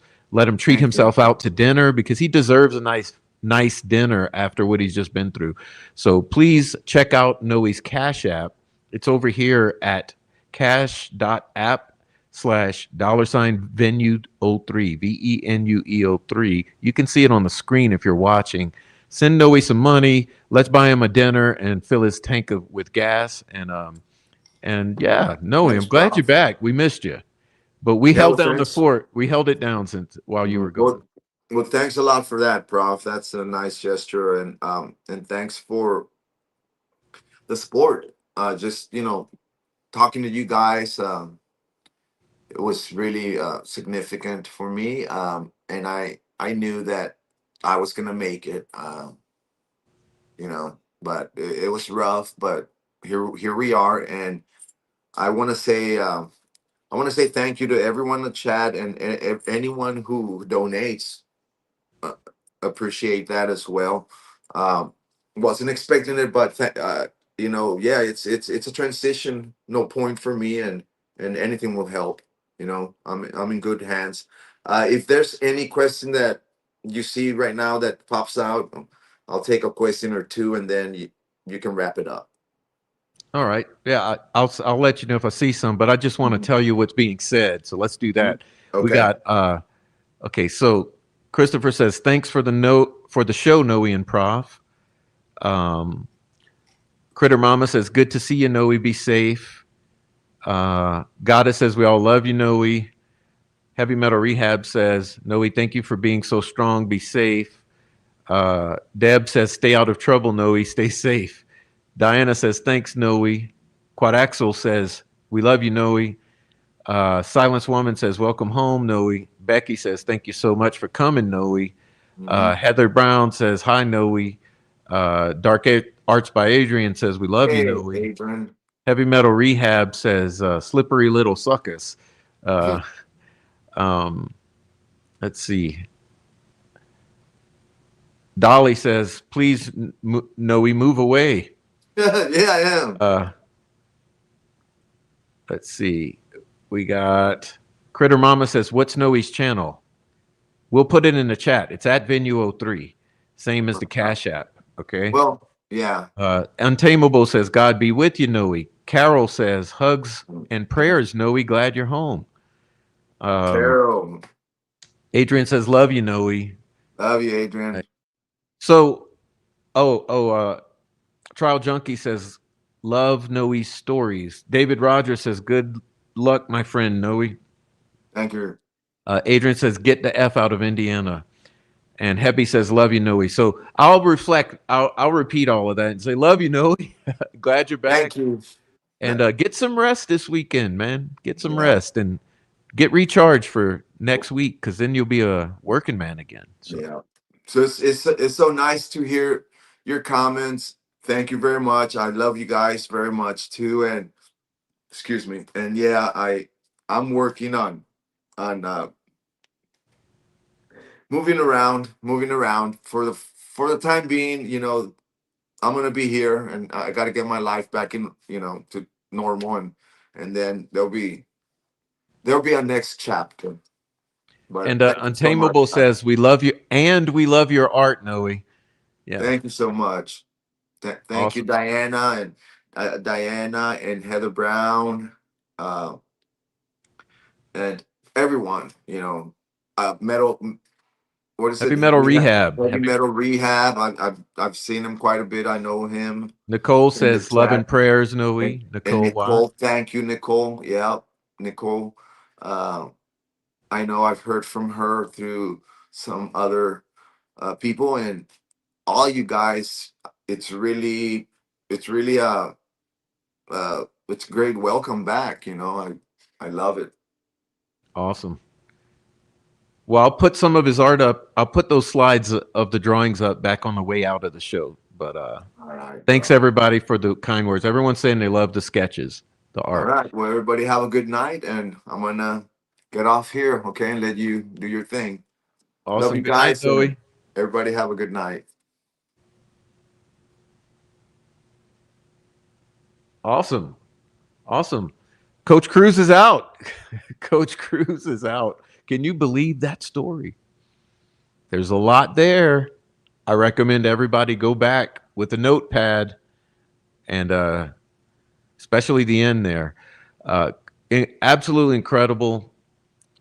What is evolving here is beyond comprehension. This is an amazing, amazing development these past 30 days. Okay.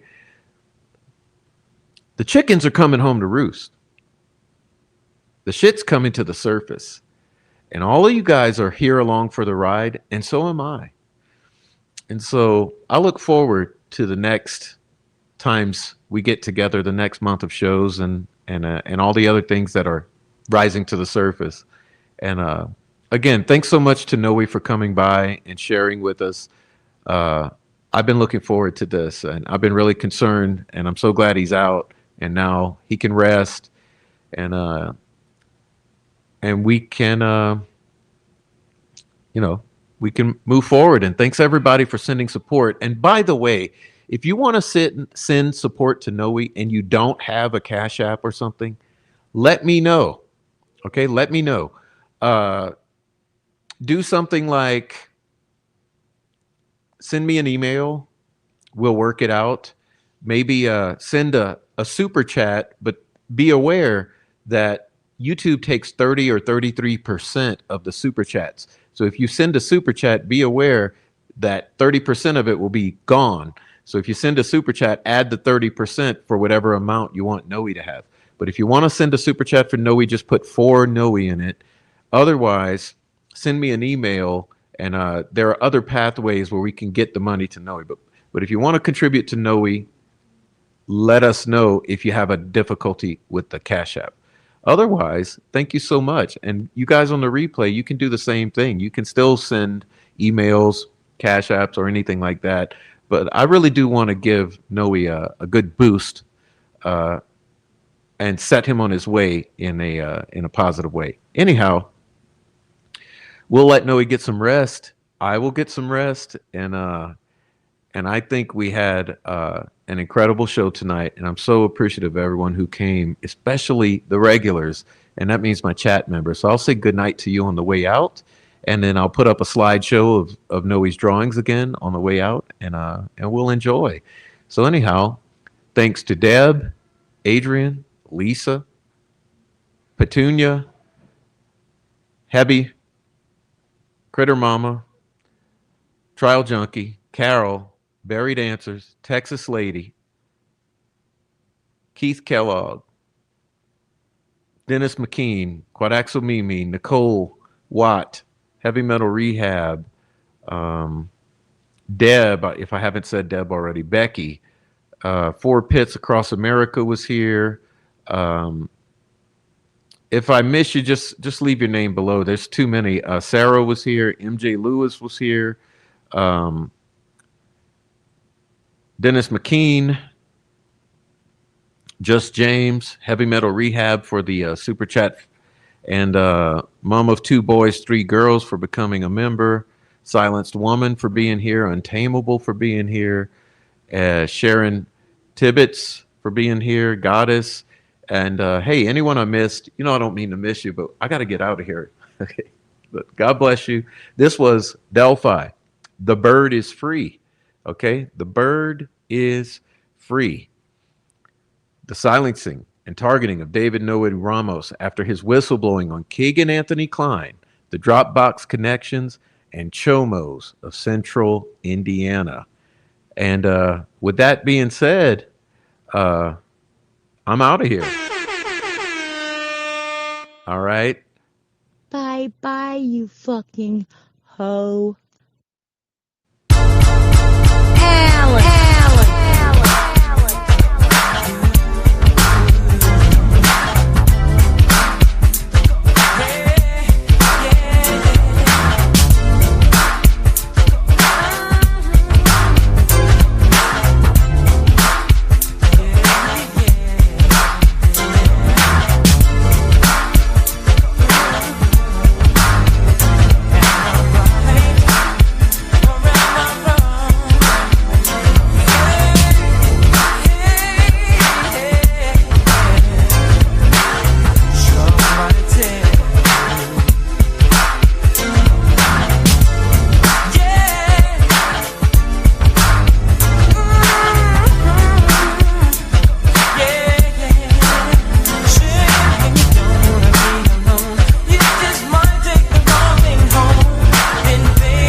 fucking terrorist.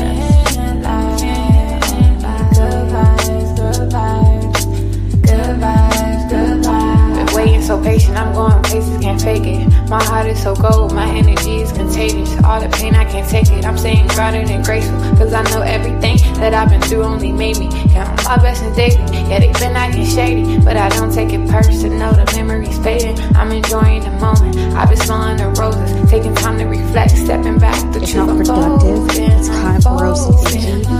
And I feel like it tells us more about them than the people they're trying to degrade. They're always trying to degrade someone.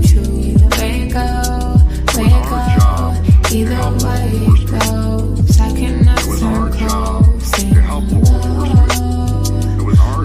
Protecting my soul. If your intentions are not pure, I can't let you get too close, cause I'm vibrating high. Ain't got time for your ego, these niggas quit to turn their back. Acting like the amigos, he never cared in the shows. Wasn't with you at your lows, assuming that you gonna fold. But baby, I've been growing ever since I let you go. And I've been doing better, and I know that hurts to know. Hurts to know. Only good vibes around me, and that's for sure. Only good vibes, good vibes, good vibes. Only need good vibes, good vibes, good vibes, good vibes. Only need good vibes. Can't lie. Only need good vibes, good vibes, good vibes, good vibes. You see me searching for my inner peace. I've been learning more about myself and my purpose. Truth always come to the surface. Was hurting, but I had to heal. Releasing all the pain that I always held. Been going through some changes, I'll make it still. Protecting my soul to keep it real. Only need good vibes, good vibes, good vibes, good vibes. Only need good vibes, good vibes, good vibes, good vibes. Only need good vibes. Can't lie. Only need good vibes, good vibes, good vibes, good vibes. Obsessed, junkie, stalker. They are the most fucking uninteresting on earth. Bye bye, you fucking hoe.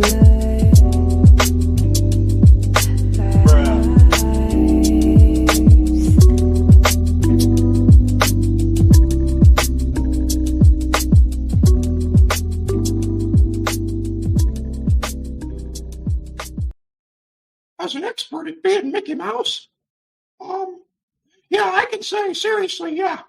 Yeah, you're right, Rick. This is some Mickey Mouse bullshit. Thanks, Mickey. Hey, how's Donald? He's still on the stuff. Yeah,